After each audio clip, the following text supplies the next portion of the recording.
রাসূল সাল্লাল্লাহু আলাইহি ওয়াসাল্লাম তার সাহাবীদের সামনে কথা বলেছেন আর তার সাহাবীরা দাঁড়িয়ে থেকেছে, এমন কোনো নজির নাই। আল্লাহর রাসূল তার সাহাবীদের সামনে কথা বলেছেন আর তার সাহাবীরা পরস্পরে কথা বলেছে, মনোযোগ দিয়ে কথা শুনিনি, এরও কোনো নজির নাই। আজ হয়তো আল্লাহর রাসূল নেই, কিন্তু 1400 বছর পর আমি কিন্তু আল্লাহর রাসূলের মুখ দিয়ে 1400 বছর আগে যে কথা বের হয়েছিল তাই বলবো। এই জন্য ইমাম তিরমিজি রাহিমাহুল্লাহ বলতেছেন, মান কানা ফি বাইতিহি, যার বাড়িতে সুনানে তিরমিজি আছে, তিরমিজি নামক এই বইটি আছে, তার বাড়িতে যেন আল্লাহর রাসূল কথা বলতেছে। আল্লাহু আকবার। কেননা বুখারী, মুসলিম, তিরমিজি এগুলোতে তো আল্লাহর রাসূলের কথাই আছে, জাস্ট ব্যক্তি পরিবর্তন হয়েছে, আওয়াজ পরিবর্তন হয়েছে, কিন্তু বাক্য এবং শব্দ তারই 1400 বছর আগে যেই মহামানব যেই বাক্য বলে গেছিলেন সেই বাক্যই। অতএব এই মজলিসের আদব সম্মান আপনাকে রক্ষা করতে হবে। কথা বলা যাবে না, আওয়াজ করা যাবে না, দাঁড়িয়ে থাকা যাবে না, বসে থেকে বক্তব্য শুনতে হবে। যারা কোরআন এবং হাদিসের সম্মেলনের মজলিসের আদব রক্ষা করা জানে না, তারা এখনো কোরআন এবং হাদিস শোনার যোগ্য হয়নি। ইলম হাসিল করার আগে আদব শিখতে হয়, শিষ্টাচার শিখতে হয়। উস্তাদের নিকটে এসে যদি বেয়াদবি করে তাহলে সে এখনো ইলম শেখার যোগ্য হয়নি। এই জন্য ইলম শিখতে হলে সবার আগে শিষ্টাচার শিখতে হবে, সবার আগে আদব শিখতে হবে। কারো যদি কথা বলার খুব প্রয়োজন হয়, দাঁড়িয়ে থাকার খুব প্রয়োজন হয়, তাহলে এখানে থাকার প্রয়োজন নাই, সে চলে গেলেই পারে এখান থেকে। সম্মানিত উপস্থিতি, আজকে আপনাদের সামনে আমার বক্তব্যের সংক্ষিপ্ত বিষয়বস্তু একটি ইসলামী পরিবার, একটি আদর্শ পরিবার, একটি সুন্দর পরিবার, একটি মডেল পরিবার কিভাবে গঠন করা যায়, কিভাবে তৈরি করা যায়, তার উপর গুরুত্বপূর্ণ আলোচনা পেশ করার চেষ্টা করব ইনশাআল্লাহ। যেহেতু আপনাদের এই এলাকাগুলো আহলে হাদিস এলাকা বলে পরিচিত, তাই নয় কি? তো আহলে হাদিস এলাকাগুলোতে মোটামুটি শিরক বেদাত অন্য এলাকার চাইতে কম। আমরা লক্ষ্মীপুর যাই, ব্রাহ্মণবাড়িয়া যাই, নোয়াখালী যাই, সেগুলোতে আলোচনা করতে হয় বেশিরভাগ ক্ষেত্রে তাওহীদ ও শিরকের উপরে।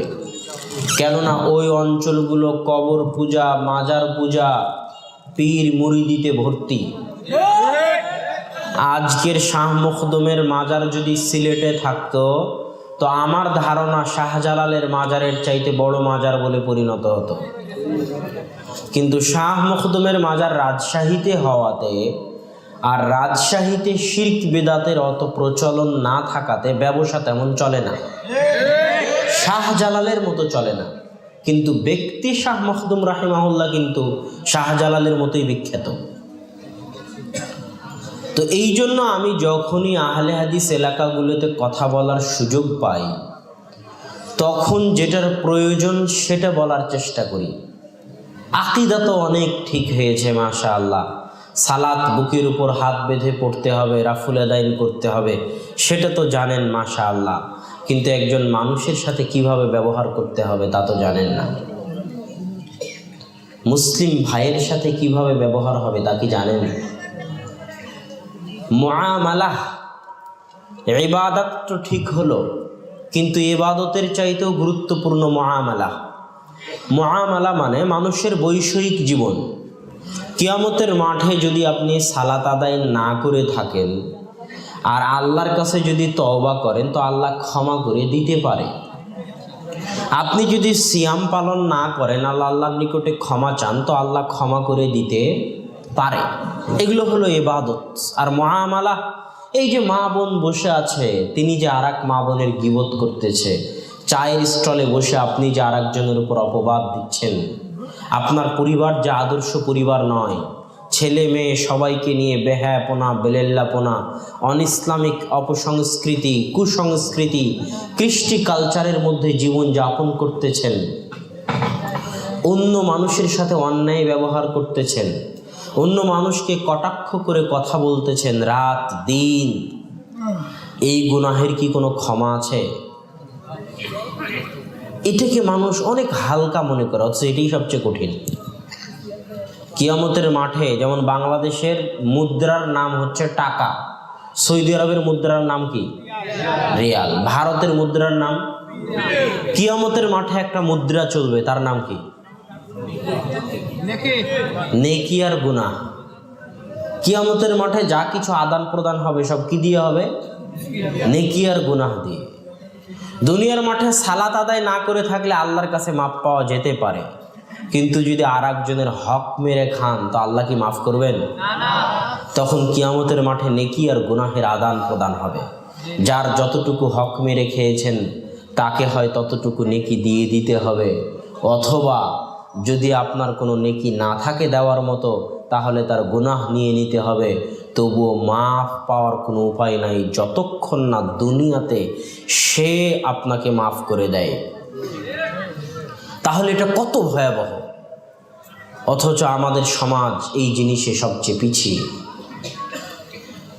এই জন্য আজকের বক্তব্যের বিষয় ঠিক করেছি আদর্শ পরিবার, যা আপনাদের জন্য জরুরি। পরিবার কেন এত গুরুত্বপূর্ণ? রাসূল সাল্লাল্লাহু আলাইহি ওয়াসাল্লাম বলছেন, লা ইয়াহিল্লু দামু মরিইন মুসলিমিন ইল্লা সালাসাহ। মুসলমানের রক্ত হারাম, মুসলমানের ধন সম্পদ হারাম, মুসলমানের মান সম্মান হারাম। কেমন হারাম? কাহুরমাতি ইয়াউমিকুম হাদা, কাহুরমাতি বালাদিকুম হাদা, কাহুরমাতি শাহরিকুম হাদা। আজকের এই শহর মক্কা শহরের যেমন মর্যাদা, আজকের এই মাস জিলহজ মাসের যেমন মর্যাদা, আজকের এই দিনের যেমন মর্যাদা, এই কাবা ঘরের যেমন মর্যাদা, একজন মুসলমানের রক্ত, একজন মুসলমানের ধন সম্পদ, একজন মুসলমানের মান সম্মানের তেমন মর্যাদা। রাসূল সাল্লাল্লাহু আলাইহি ওয়াসাল্লাম বলছেন, লাহাদামুল কাবাহ, কাবা ঘর ভেঙে দেওয়া, আহওয়ানু ইনদাল্লাহ, আল্লাহর নিকটে অনেক হালকা একজন মুসলমানকে হত্যা করার চাইতে। বুঝাতে পারিনি আমি, আবার বলি। কল্পনা করেন আপনি নিজে হাতে কুড়াল নিয়ে কাবা ঘর ভাঙতেছেন, এটা আপনার নিকটে যত বড় গুনাহ, দুনিয়ার মানুষের নিকটে যত বড় গুনাহ, আল্লাহর নিকটে একজন মুসলমানকে হত্যা করা তার চাইতে বড় গুনাহ। আল্লাহু আকবার। বাংলাদেশের মানুষ মনে করে যে একাই যদি রাতের অন্ধকারে বাড়ি থেকে বের করে নিয়ে গিয়ে হত্যা করে দিই ছুরি দিয়ে, গুলি করে, তাহলে হয়তো কিয়ামতের মাঠে বিচার হতে পারে। কিন্তু চারঘাট বাজারে ধর ধর, চোর ধর, ডাকাত ধর বলে 15-20 জন মিলে থাপ্পড়, লাঠি, চর দিয়ে যে একজনকে হত্যা করি, তাহলে সেটার মনে হয় কোনো বিচার হবে না। সবাই যখন মারছে আমিও মেরে নিলাম, তার আবার কি বিচার হবে? এরকম ধ্যান ধারণা মানুষের মাথায় কাজ করে না? করে। এটাই রাসূল সাল্লাল্লাহু আলাইহি ওয়াসাল্লাম বলছে, লাউ আন্না আহলাস সামাই ওয়া আহলাল আরদি ইশতারাকু ফি দামি মুমিনিন ওয়াহিদিন লাকাব্বাহুমুল্লাহু জামিআন ফিন্নার। সারা পৃথিবীর সকল মানুষ, আদম থেকে নিয়ে কিয়ামত পর্যন্ত যত মানুষ পৃথিবীতে এসেছে, আছে, আসবে, তারা সবাই একত্রিত হয়ে, সারা পৃথিবীর সকল মানুষ একত্রিত হয়ে, আসমানের সকল ফেরেশতা একত্রিত হয়ে, সকল জিন একত্রিত হয়ে যদি একজন মুমিন মুসলমানকে হত্যা করে, তো আল্লাহ সুবহানাহু ওয়া তাআলা আদম থেকে নিয়ে কিয়ামত পর্যন্ত সকল মানুষ, সকল জিন, সকল ফেরেশতাকে একসাথে জাহান্নামে নিক্ষেপ করতে সরিষার সমপরিমাণ দ্বিধাবোধ করবেন না। আল্লাহু আকবার। এটা একজন মুসলমানের রক্তের মূল্য আল্লাহর নিকটে। যুবক, রাজনীতি করার নামে মুসলমানকে হত্যা করিও না। যে বিএনপি করে সেও মুসলমান, যে আওয়ামী লীগ করে সেও মুসলমান। অতএব রাজনীতির নামে নিজের মুসলিম ভাইয়ের গায়ে হাত উত্তোলন করে নিজের পরকালকে নষ্ট করিও না। অনেক ভয়াবহ গুনাহ। কিয়ামতের মাঠে নিহত ব্যক্তি হত্যাকারীর ঘাড় ধরে টেনে হেঁচড়ে আল্লাহ সুবহানাহু ওয়া তাআলার দরবারে নিয়ে যাবে। নিহত ব্যক্তি, যে নিহত হয়েছে, সে কিয়ামতের মাঠে হত্যাকারীর ঘাট ধরে টেনে ছিঁচড়ে আল্লাহ সুবহানাহু ওয়া তাআলার দরবারে নিয়ে যাবে। অনেক কঠিন, এর কোনো মাফ নেই। সালাত আদায় না করার মাফ হতে পারে, সিয়াম আদায়ের মাফ হতে পারে, কিন্তু মুসলমানের মান সম্মান নষ্ট করা, মুসলমানের ইজ্জত নষ্ট করা, মুসলমানের ধন সম্পদ নষ্ট করা, মুসলমানের রক্ত প্রবাহিত করার কোনো মাফ নেই। মুসলমানের মান সম্মান কিভাবে নষ্ট হয়? মুসলমানের মান সম্মান গীবত ও অপবাদের মাধ্যমে নষ্ট হয়। রাসূল সাল্লাল্লাহু আলাইহি ওয়াসাল্লাম বলছে, মান সাতারা, কেউ যদি গোপন রাখে, ঢেকে রাখে। সাতারা মানে পর্দা দিয়ে ঢেকে দেওয়া। কেউ যদি পর্দা দিয়ে ঢেকে দেয় কোনো মুসলমানের খারাপ কাজ, কোনো মুসলমানের গুনাহের কাজ, তো আল্লাহ কিয়ামতের মাঠে তার গুনাহকেও ঢেকে দিবেন। এটা হলো মুসলমানের সম্মানকে রক্ষা করা, মুসলমানের ইজ্জতকে রক্ষা করা। এই যে আজকের পেপার পত্রিকাগুলোতে ধর্ষণের কাহিনী, ইভটিজিংয়ের কাহিনী পেপার পত্রিকা ভর্তি। যদি ইসলামী শাসন ক্ষমতা থাকতো তো একটা ধর্ষণের নিউজও পত্রিকায় দেওয়ার কারো অধিকার থাকতো না। কেন? ইসলাম কোনো সময় চায় না যে পাপ প্রকাশ্যে আসুক। পাপের গল্প, পাপের কথা, পাপের জিকির, পাপের আলোচনা প্রকাশ্যে হোক। ইসলাম চায় পাপ যদি হয়ও তো যত পারো তাকে ঢেকে রাখো। কেন? যখন পাপের চর্চা বেশি হয়ে যাবে, পত্রিকায় যখন প্রতিদিন ধর্ষণের কাহিনী, তখন যুবক মনে করবে সবাই তো ধর্ষণ করে, আমি করলে কি সমস্যা? কথা মনে হয় বুঝাতে পারিনি। এই জন্য ইসলাম চায় পাপ যদি হয়ও তো সবাই মিলে পাপকে কি করো? ঢেকে রাখো। মানুষ নিজে পাপ করার পরে একটা জিনিস ভুল করে, সেটা হচ্ছে পাপের গল্প আরেকজনের কাছে করে। এটা অনেক বড় ভুল। নিজে পাপ করেছেন, গোপনে করেছেন, আল্লাহর কাছে গোপনে মাপ চান, কারো কাছে বলিয়েন না, কিয়ামতের মাঠে আল্লাহও গোপন করে দিবেন। আর নিজের পাপের গল্প আরেকজনের কাছে করেন, অথবা আরেকজনের পাপের গল্প আরেকজনের কাছে করেন, আল্লাহ সুবহানাহু ওয়া তাআলা আপনার পাপকে তখন আর গোপন রাখবেন না, তখন আপনার ধর পাকড়াও হবে অনেক কঠিন। এটা হলো মুসলমানের ইজ্জতের হেফাজত করা, মুসলমানের সম্মানের হেফাজত করা। এই হাদিস বলে কি বুঝাতে চাইলাম? এই হাদিস বলে বুঝাতে চাচ্ছি যে আল্লাহর রাসূল বলতেছেন 3 শ্রেণীর মুসলমানকে হত্যা করা যায়।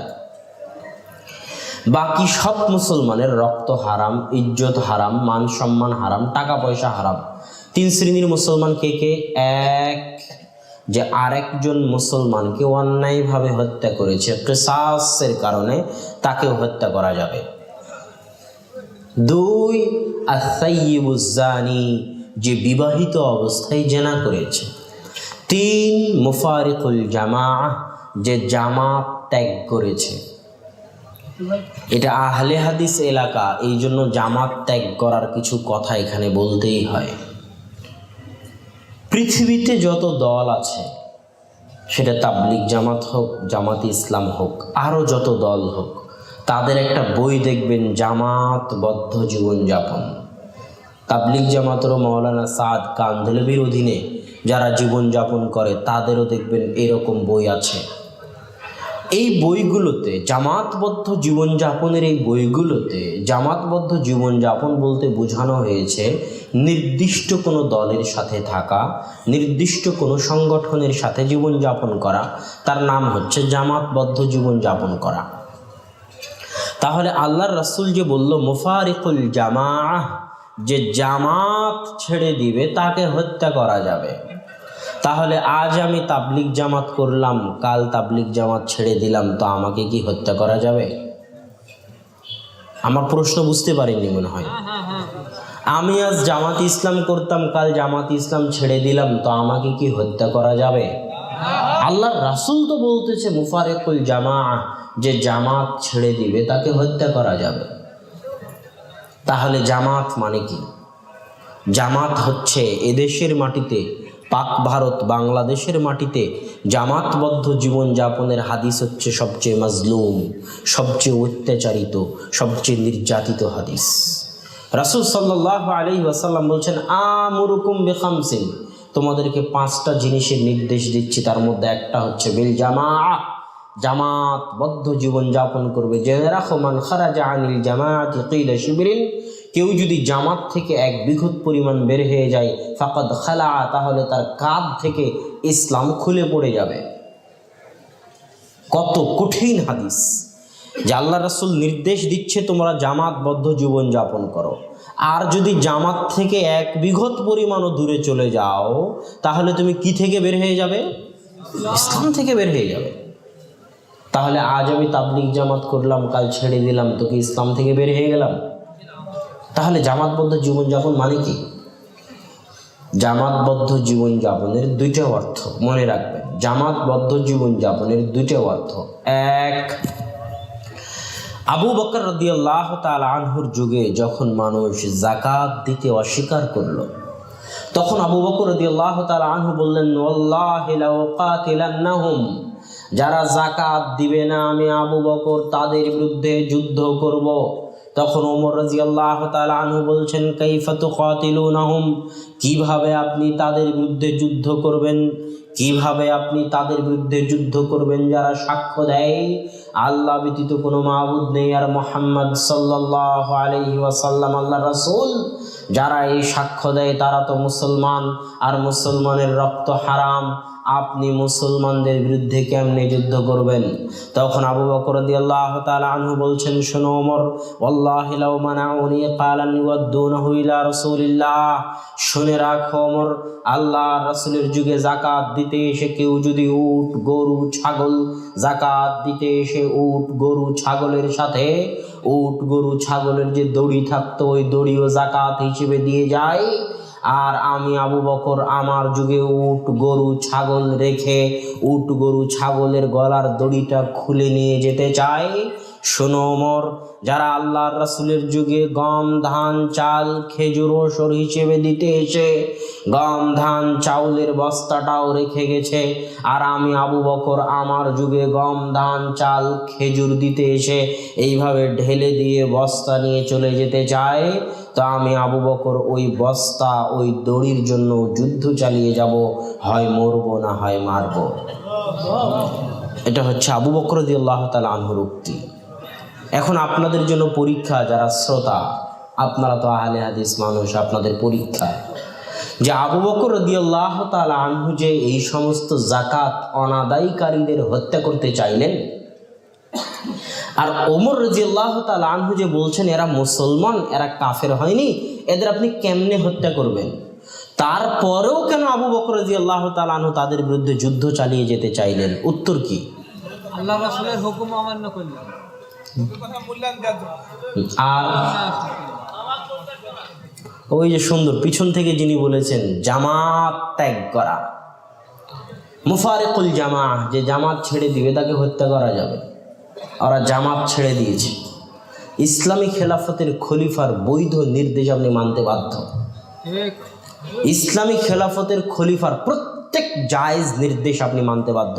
যদি আপনি ইসলামী খেলাফতের খলিফার জায়েজ নির্দেশ না মেনে তার বিরুদ্ধে বিদ্রোহ করেন, তার বিরুদ্ধে বাগাওয়াত করেন, অস্ত্র উত্তোলন করেন, তাহলে আপনি জামাত থেকে বের হয়ে গেছেন, আপনি খারিজি। খারিজি মানে যে বের হয়ে যায়। কি থেকে বের হয়ে যায়? জামাত থেকে বের হয়ে যায়। তো যে খারিজি, যে জামাত থেকে বের হয়ে গেছে, সরকার চাইলে তাকে হত্যা করতে পারে। তার দলিল আল্লাহ রাসূলের এই হাদিস, যে জামাত থেকে বের হয়ে যাবে সে ইসলাম থেকে বের হয়ে যাবে, যে জামাত থেকে বের হয়ে যাবে তাকে হত্যা করা যাবে, তার দলিল এই হাদিস। এই জন্য ইসলামী খেলাফতের খলিফার মুসলিম রাষ্ট্রের বৈধ শাসকের যে কোনো জায়েজ নির্দেশ, নাজায়েজ নির্দেশ মানার প্রয়োজন নাই। যে কোনো জায়েজ নির্দেশ আমি আপনি মানতে বাধ্য। যদি না মেনে বিদ্রোহ করি, বাগাওয়াত করি, অস্ত্র উত্তোলন করি, তাহলে আমি খারিজি, জামাত থেকে বের হয়ে গেছি, আমার রক্ত হালাল, আমাকে হত্যা করা যাবে। জামাতের আরও একটা অর্থ বলবো, সেটা কিছুক্ষণ পরে আসবে বক্তব্যের মধ্যে, আমাদের আজকের আলোচ্য বিষয়ের মধ্যে আসবে। আমাদের আলোচ্য বিষয় হচ্ছে পরিবার এর গুরুত্ব। পরিবারের গুরুত্ব গিয়ে প্রথম যে হাদিস আমি পাঠ করেছি, সেই হাদিসে আল্লাহ রাসূল বলছে 3 শ্রেণীর মানুষকে হত্যা করা যাবে। যে আরেকজনকে অন্যায়ভাবে হত্যা করেছে তাকে হত্যা করা যাবে, যে জামাত ছেড়ে দিয়েছে তাকে হত্যা করা যাবে, আর 3 যে বিবাহিত অবস্থায় জেনা করেছে তাকে হত্যা করা যাবে। এখন কথা হচ্ছে ইসলামী শরীয়তে যাদের হত্যার বিধান আছে তাদেরকে কিভাবে হত্যা করতে হবে এ কথা আল্লাহ রাসূল বলে যাননি। তবে ফোকাহাগণ, ওলামাগণ বলছেন যার হত্যার বিধান আছে তাকে এমনভাবে হত্যা করো যেন তার কষ্ট কম হয়, যেন তাড়াতাড়ি মারা যায়। কুরবানির সময় পশুকে এমনভাবে জবেহ করো ছুরি ধার দিয়ে যেন পশুর কষ্ট কম হয়, তাড়াতাড়ি মারা যায়। ঠিক মানুষদের মধ্যে যাদেরকে হত্যা করতে হবে বিচার সালিশে ফাঁসি, শুলি, তরবারি, গুলির মাধ্যমে তাদেরকে নির্দয়ভাবে হত্যা করিও না। তাদেরকে এমনভাবে হত্যা করো যেন তাদের কষ্ট কম হয়, তাড়াতাড়ি মারা যায়। কিন্তু আশ্চর্যজনক হলেও সত্য, বিবাহিত অবস্থায় যে জেনা করবে তার শাস্তি কেমন হবে, তাকে কিভাবে হত্যা করতে হবে, এটা আল্লাহ রাসূল বাস্তবে পালন করে দেখিয়ে গেছেন।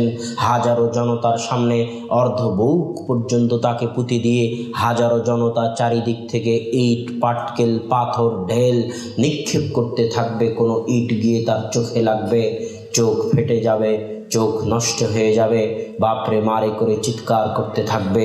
কোনো পাথর গিয়ে মাথায় লাগবে, মাথা ফেটে ঘেলু বেরিয়ে যাবে, বাপরে মারে করে চিৎকার করতে থাকবে।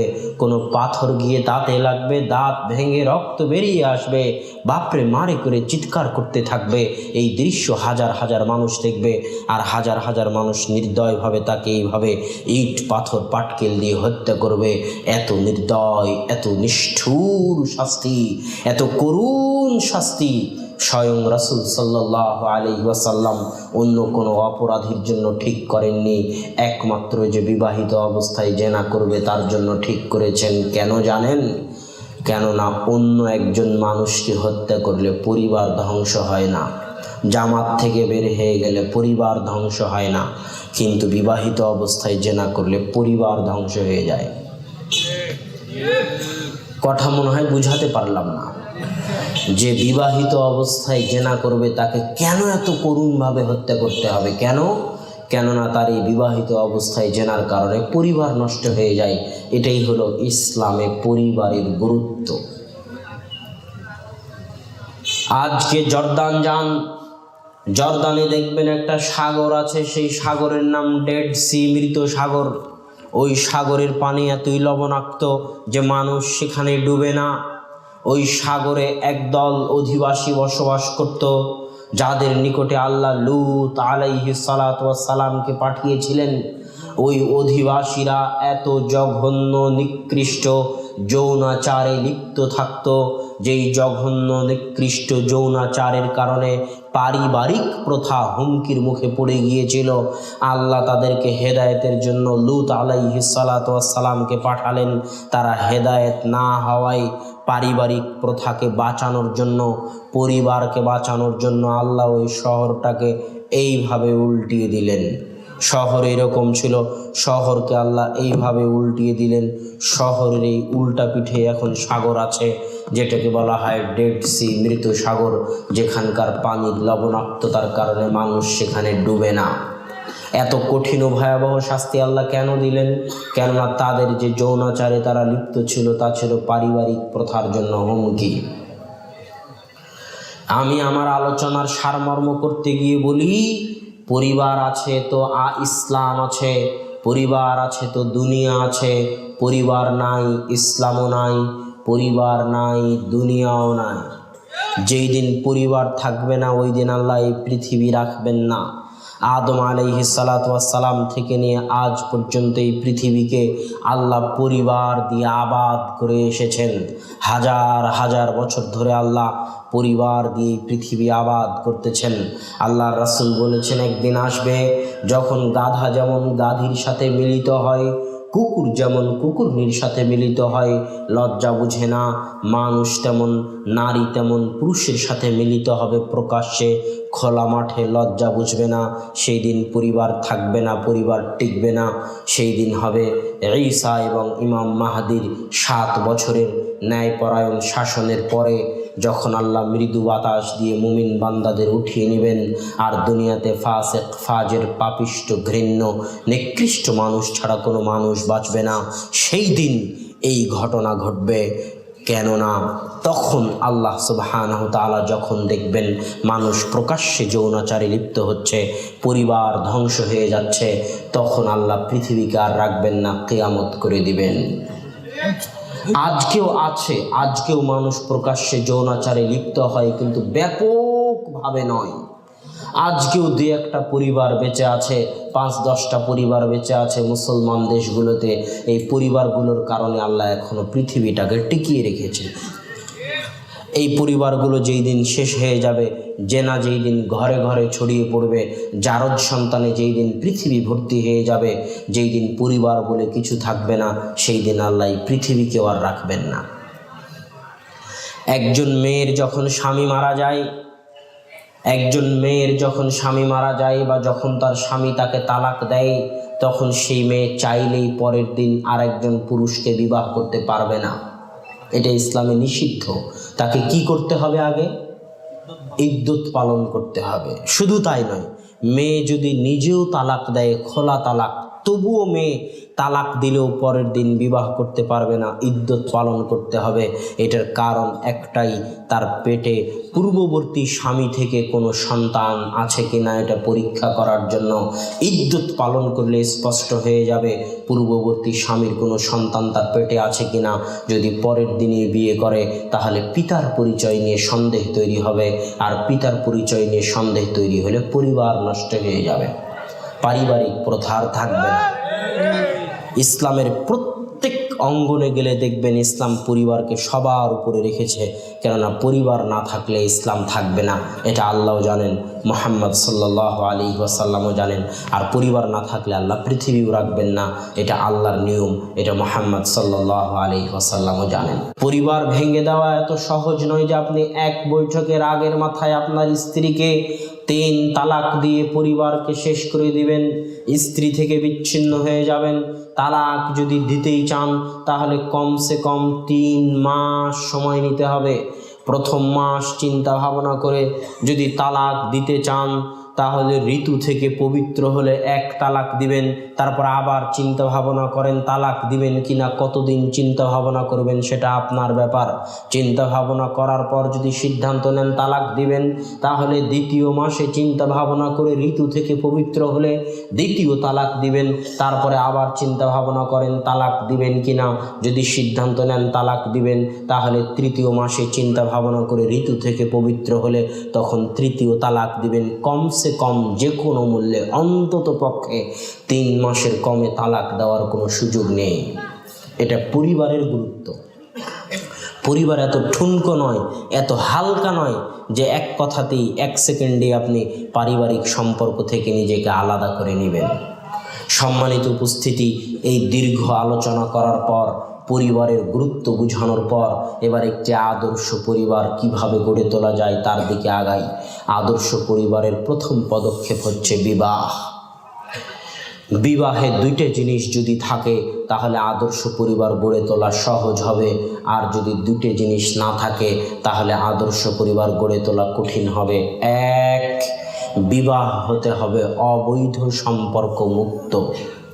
যুবক তোমাকে বলতেছি, যুবক ভাইয়েরা যারা এখানে উপস্থিত আছো তাদেরকে বলতেছি, রাসূল সাল্লাল্লাহু আলাইহি ওয়াসাল্লাম বলেছেন, তুনকাহুল মারআতু লিআরবাঈন, নারী মহিলাকে বিবাহ করা হয় 4টি জিনিস দেখে, লিমালিহা ওয়ালি জামালিহা ওয়ালি হাসাবিহা ওয়ালি দীনিহা। মানুষ নারীকে বিবাহ করে তার বংশমর্যাদা, তার টাকা পয়সা, তার ধন দৌলত, তার সৌন্দর্যতা, তার দিনদারিতা দেখে। তবে আমি মুহাম্মদ বলে যাচ্ছি, যুবক তুমি যখন বিয়ে করতে যাবে তখন মেয়ের মধ্যে যদি টাকা পয়সা না থাকে, মেয়ের বাপের যদি টাকা পয়সা না থাকে, মেয়ের বাপের যদি বংশমর্যাদা না থাকে, মেয়ের যদি সৌন্দর্য না থাকে চলবে, তবে অবশ্যই যেন মেয়ের দিনদারিতা থাকে। কেননা একটা পরিবারের সবচেয়ে গুরুত্বপূর্ণ অংশ, সবচেয়ে গুরুত্বপূর্ণ কাঠামো, সবচেয়ে গুরুত্বপূর্ণ ভিত্তি, সবচেয়ে গুরুত্বপূর্ণ পিলার, সবচেয়ে গুরুত্বপূর্ণ স্তম্ভ হচ্ছে একজন পরহেজগার তাকওয়াবান দিনদার নারী। একজন তাকওয়াবান পরহেজগার দিনদার মায়ের মূল্য, একজন তাকওয়াবান পরহেজগার দিনদার নারীর মূল্য আল্লাহর নিকটে এত বেশি, আল্লাহর নিকটে এত বেশি, আল্লাহর নিকটে এত বেশি যে রাসূল সাল্লাল্লাহু আলাইহি ওয়াসাল্লাম বলছেন, ইন্নাদ দুনিয়া কুল্লুহা মাতা, আসমান জমিন এবং তার মাঝে যা কিছু আছে সবই সম্পদ। ওয়া খায়রু মাতাইহা আল মারআ সালিহা, আর সবচেয়ে দামি সম্পদ, সবচেয়ে মূল্যবান সম্পদ, সবচেয়ে দামি ও মহামূল্যবান সম্পদ হচ্ছে আল মারআ সালিহা, একজন তাকওয়াবান পরহেজগার সতী দিনদার নারী হচ্ছে আসমান জমিন এবং তার মধ্যে সবচেয়ে দামি, সবচেয়ে মূল্যবান। তাদের দাম, তাদের মূল্য বুঝার জন্য আপনাকে একটা ঘটনা বলি। সারা আলাইহিস সালাতু ওয়াস সালাম, যিনি ইব্রাহিম আলাইহিস সালাতু ওয়াস সালামের স্ত্রী ছিলেন, ফিলিস্তিন থেকে দুর্ভিক্ষের কারণে খাদ্য সংগ্রহের উদ্দেশ্যে মিশর যাচ্ছিলেন। পথিমধ্যে জালেম বাদশাহ সারা আলাইহিস সালাতু ওয়াস সালামের সৌন্দর্যতায় মুগ্ধ হয়ে তার সাথে খারাপ কাজের জন্য এগিয়ে যায়। তখন সারা সালাতে দাঁড়িয়ে যান। কিসে দাঁড়িয়ে যান? বিপদে পড়লে কি করতে হয়? বিপদে পড়লে সালাতে দাঁড়িয়ে যেতে হয়। আপনি মুখে বলেন ঠিকই, আর বাস্তবে বিপদে পড়লে সবার আগে কমিশনার, মেম্বার, চেয়ারম্যান, কে পাড়ার সবচেয়ে বড় লোক আছে, পাড়ার সবচেয়ে কে দামি লোক আছে, কোথায় এসি, কোথায় ডিসি আছে, কোথায় কোর্ট কাছারি আছে, কোথায় টাকা পাওয়া যাবে, এটার পিছনে আপনি ছুটেন। মুখে তো বললেন সালাতে দাঁড়াতে হবে, আপনাকে বলি যখনই আপনি বিপদে পড়বেন, পৃথিবীর যে বিপদ হোক না কেন, মানুষের জীবনে বিপদ আপদ আসে না? আসে না? সবার জীবনে বিপদ আপদ এসেছে, আরও আসবে, এটা পৃথিবীর নিয়ম। আমাদের জীবনেও আসে, এসেছে, আসবে, এটাই পৃথিবীর নিয়ম। আল্লাহ বিপদ আপদ থেকে হেফাজত করুন, আল্লাহুম্মা আমিন। তবে বিপদ আপদ যদি আসে তো সবার আগে পৃথিবীর কোনো মানুষ, কোনো চেয়ারম্যান, মেম্বার, এমপি, মন্ত্রী, ওসি, ডিসি, পুলিশ, যা কিছু থাকুক না কেন, পৃথিবীর কোনো মানুষকে কল করার দরকার নাই, পৃথিবীর কোনো মানুষকে ডাকার দরকার নাই। সবার আগে আপনি যে বিপদে পড়েছেন এটা আল্লাহকে জানান। ইন্নাল্লাহা আলা কুল্লি শাইইন কাদির, আল্লাহ সব কিছুর উপর ক্ষমতাবান। আমি আমার আম্মাকে দেখেছি বহুদিন, যখনই কোনো বিপদের সংবাদ আসতো, যেমন কথার কথা ছোটো বোনকে হয়তো খুঁজে পাওয়া যাচ্ছে না, পিচ্চি কোথায় যে খেলতে গেছে, হারিয়ে গেছে হয়তো, এরকম একটা সংবাদ। তো এরকম সংবাদ যখন বাসায় আসে তখন দেখেছি আম্মাকে সবার আগে মানুষ দৌড়ে চলে যাবে খুঁজতে, যে কোথায় আমার ছেলে, কোথায় আমার মেয়ে। আপনার ছেলে অ্যাক্সিডেন্ট করেছে, তাড়াতাড়ি মোবাইল ফেলে দিয়ে আগে মেডিকেলে চলো। জি না, যত বড় অ্যাক্সিডেন্ট হোক, যত বড় অ্যাক্সিডেন্টের সংবাদ আসুক, তাড়াহুড়া করে দৌড়ে মেডিকেলে গিয়ে বাঁচাতে পারবেন, আগে আল্লাহকে জানান। আল্লাহ চাইলে আল্লাহ বাঁচাতে পারবেন। যত বড় দুঃসংবাদ আসুক, স্থির হয়ে তাড়াতাড়ি অজু করে, পৃথিবীর মানুষকে জানানোর দরকার নেই। ডাক্তার কি করতে পারবে? অজু করে সালাত আদায় করে আগে আল্লাহকে বলেন, আল্লাহ বিপদে পড়েছি, তুমি উদ্ধার করিও। এবার ওখান থেকে যখন ঠিক হয়ে যাবে তখন সারা পৃথিবী এমনি ঠিক হয়ে যাবে। অতএব বিপদে পড়লে সবার আগে আল্লাহকে জানাতে হয়। সারা যখন বিপদে পড়লেন তখন সালাতে দাঁড়িয়ে বলছেন, আল্লাহুম্মা ইন কুনতা তাআলাম, হে আল্লাহ আপনি যদি জানেন, আল্লাহ তো জানি, হে আল্লাহ আপনি যদি জানেন আমি সারা, আমার ইজ্জত, আমার তাকওয়া, আমার পরহেজগারিতা, আমার মান সম্মান, আমার লজ্জায় স্থান, আমার স্বামীর আমানতের খেয়ানত আমি কোনো দিন করিনি। আমার স্বামীর আমানতের হেফাজত করেছি, লজ্জায় স্থানের হেফাজত করেছি, মান সম্মান ইজ্জতের হেফাজত করেছি। তাহলে আল্লাহ আজকে আমি বিপদে, আজকে তুমি আমার মান সম্মানের হেফাজত করো। সাথে সাথে কাফের জালেম বাদশার হাত অবশ হয়ে গেছে। আল্লাহু আকবার। এটা একজন পরহেজগার নারীর মূল্য আল্লাহর নিকটে। কল্পনা করেন এমনও নারী তো দুনিয়াতে থাকতে পারে, যদি থাকে। আমি মাঝে মাঝে ভাবি, যখন সারা আলাইহা সালাতু ওয়াসসালামের কথা পড়ি, যখন খাদিজা আলাইহি সালাতু ওয়াসসালামের কথা পড়ি রাদিয়াল্লাহু তাআলা আনহা, তখন এটা ভাবি যেমন কোনো নারী যদি থাকে যে তার মুখ দিয়ে কোনোদিন পর পুরুষের সাথে প্রেমালাপে লিপ্ত হয়নি, তার জিহ্বা দিয়ে কোনোদিন পরপুরুষের সাথে প্রেমালাপে লিপ্ত হয়নি, ওই জিহ্বা দিয়ে সে যদি আল্লাহকে ডাকে, তো আল্লাহ তার ডাক যেমন সারার ডাক সাথে সাথে শুনেছেন, আল্লাহ তার ডাক সাথে সাথে শুনবে। এটা একজন তাকওয়াবান পরহেজগার নারীর মূল্য আল্লাহ সুবহানাহু ওয়া তাআলার নিকটে।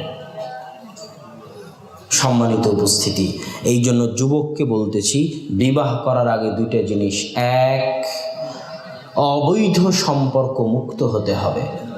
যুবক ছেলেপেলেরা আমাদের কাছে প্রশ্ন করে, মেসেঞ্জারে প্রশ্ন করে, হোয়াটসঅ্যাপে প্রশ্ন করে যে ভাই আমার প্রেমিকা অনেক পরহেজগার, 5 ওয়াক্ত সালাত আদায় করে, পর্দা করে, ফজরের সময় আমাকে ফোন দিয়ে ঘুম থেকে ডেকে দেয়। যুবক, তুমি ধোঁকার মধ্যে আছো। তুমি যে কত বড় ধোঁকার মধ্যে আছো, তোমাকে আমি আমার ক্লাসমেট বন্ধু, ক্যামেরুন নামে পৃথিবীতে একটা দেশ আছে দক্ষিণ আফ্রিকার, আফ্রিকান কান্ট্রিগুলোর মধ্যে একটা দেশ আছে ক্যামেরুন। সেই ক্যামেরুন দেশের একজন ছেলে নাম নানজুম, অনার্স শেষ করে আমাদের সাথে মাস্টার্সের চান্স পেয়েছে, ভালো মেধাবী ছাত্র। তো আমি তাকে একদিন জিজ্ঞেস করতেছি, তোমাদের এলাকায়, তোমাদের দেশে মহাব্বাহ আর ইশকের প্রচলন কেমন? আরবিতে প্রেম প্রীতিকে, প্রেম ভালোবাসাকে আরবিতে মহাব্বাত আর ইশক বলা হয়। তো মহাব্বাত আর ইশকের প্রেম প্রচলন কেমন তোমাদের দেশে? তো সে খুব ক্ষিপ্ত হয়ে গেছে। আমি বললাম, লেশ তাগজাব, কেন তুমি রাগান্বিত হচ্ছ? আমি তো এমন কোনো কথা বলিনি যেটা রাগ করার। তো সে বলতেছে যে তুমি ইসলামের অপমান করেছো। বললাম, আস্তাগফিরুল্লাহ, নাউযু বিল্লাহ, আমি আল্লাহর নিকটে পরিত্রাণ চাই, আমি কেন ইসলামের অপমান করব? এটা তো হতেই পারে না, অসম্ভব। তখন বলতেছে যে তুমি কি জানো না যে ইসলামের পরিভাষায়, ইসলামের দৃষ্টিতে, ইসলামের সংজ্ঞায়, ইসলামের দৃষ্টিতে, ইসলামের সংজ্ঞায়, ইসলামের পরিভাষায় বিবাহের বাইরে যত সম্পর্ক আছে, বিবাহিত অবস্থায় হোক, অবিবাহিত অবস্থায় হোক, বিবাহ বহির্ভূত, বিবাহের বাইরে যত সম্পর্ক আছে, সব সম্পর্কের নাম ইসলামের দৃষ্টিতে জেনা। কথা মনে হয় বুঝাতে পারি? তো যেই সম্পর্কের নাম ইসলামে জেনা, তুমি কোন সাহসে সেই সম্পর্ককে প্রেম ভালোবাসা বলো? তখন তো আমি চমকে গেলাম যে কথা তো ঠিক। এবং আমি আপনাদেরকেও নসিহাত করব, যে যুবক তার প্রেমিকাকে বিবাহ করতে চাই তাকেও নসিহাত করব যে তুমি এটা বলো যে আমি যার সাথে প্রেম করি এটা মিথ্যা কথা, এটা বললে ইসলামের অপমান হবে। তুমি বলো আমি যার সাথে জেনা করি তাকে বিবাহ করতে চাই। আল্লাহ কোরআনে বলে দিয়েছে, আল্লাহ সুবহানাহু ওয়া তাআলা কোরআনে বলে দিয়েছে, আল খাবিসুনা লিল খাবিসাত আত-তাইয়িবুনা লিত-তাইয়িবাত, যারা জেনাকারী তারা জেনাকারিনীদের জন্য, যারা পবিত্র তারা পবিত্রদের জন্য। আল্লাহ বলে দিয়েছে তুমি বিবাহ করার আগে এটা বলো আমি যার সাথে জেনা করি তাকে বিবাহ করতে চাই, সেটা তোমার ব্যাপার। কিন্তু তুমি এই ধোকায় থাকিও না যে প্রেম করে, প্রেম বললে তো অপমান হবে, জেনা করে কেউ তাকওয়া পরহেজগারিতা অর্জন করতে পারে, অসম্ভব, এটা ধোকা। আর একটা কথা তোমাকে বলে রাখি যুবক, যেই মেয়ে বিবাহের পূর্বে পর পুরুষের সাথে, সেটা তুমি হও না কেন, যেই মেয়ে বিবাহের পূর্বে পর পুরুষের সাথে অবৈধ সম্পর্কে লিপ্ত হওয়া শিখে গেছে, সে বিবাহ করার পরেও এই অভ্যাস থেকে বের হতে পারবে না। ইল্লা মান রাহিমা রব্বি, তবে আল্লাহ যদি কোনো মেয়ের উপর দয়া করে তওবা করে ফিরে আসে সেটা আলাদা কথা। কিন্তু স্বাভাবিক গতিতে যে মেয়ে তোমার সাথে প্রেম করতেছে, যাকে তুমি বিয়ে করতে চাচ্ছ, তার এই প্রেম করার অভ্যাস বিয়ের পরেও থেকে যাবে। অতএব বিবাহ হতে হবে অবৈধ সম্পর্ক মুক্ত, তাহলে বিবাহে আল্লাহর পক্ষ থেকে রহমত এবং বরকতের দরজা উন্মুক্ত হয়ে যাবে।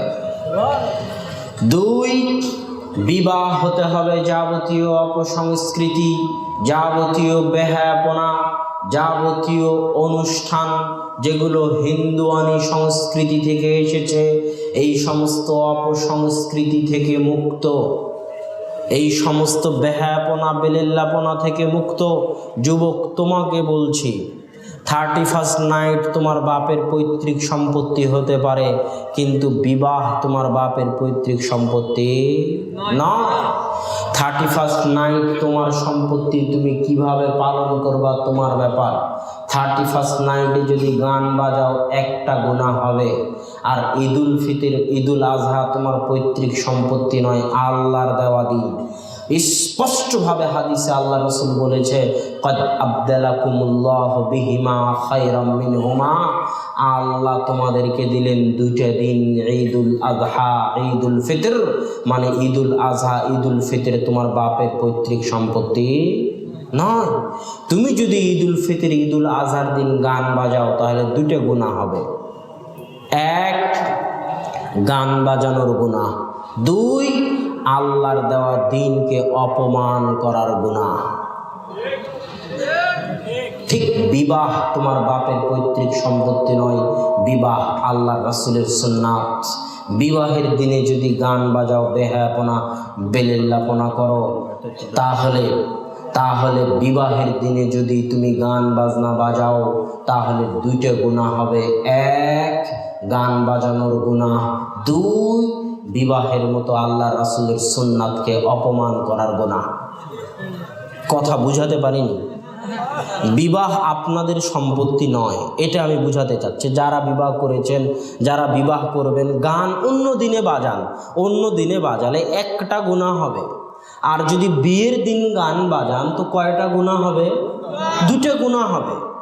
1, বিয়ে যে আল্লাহ রাসূলের সুন্নাত, এটাকে যে আপনি অপমান করতেছেন।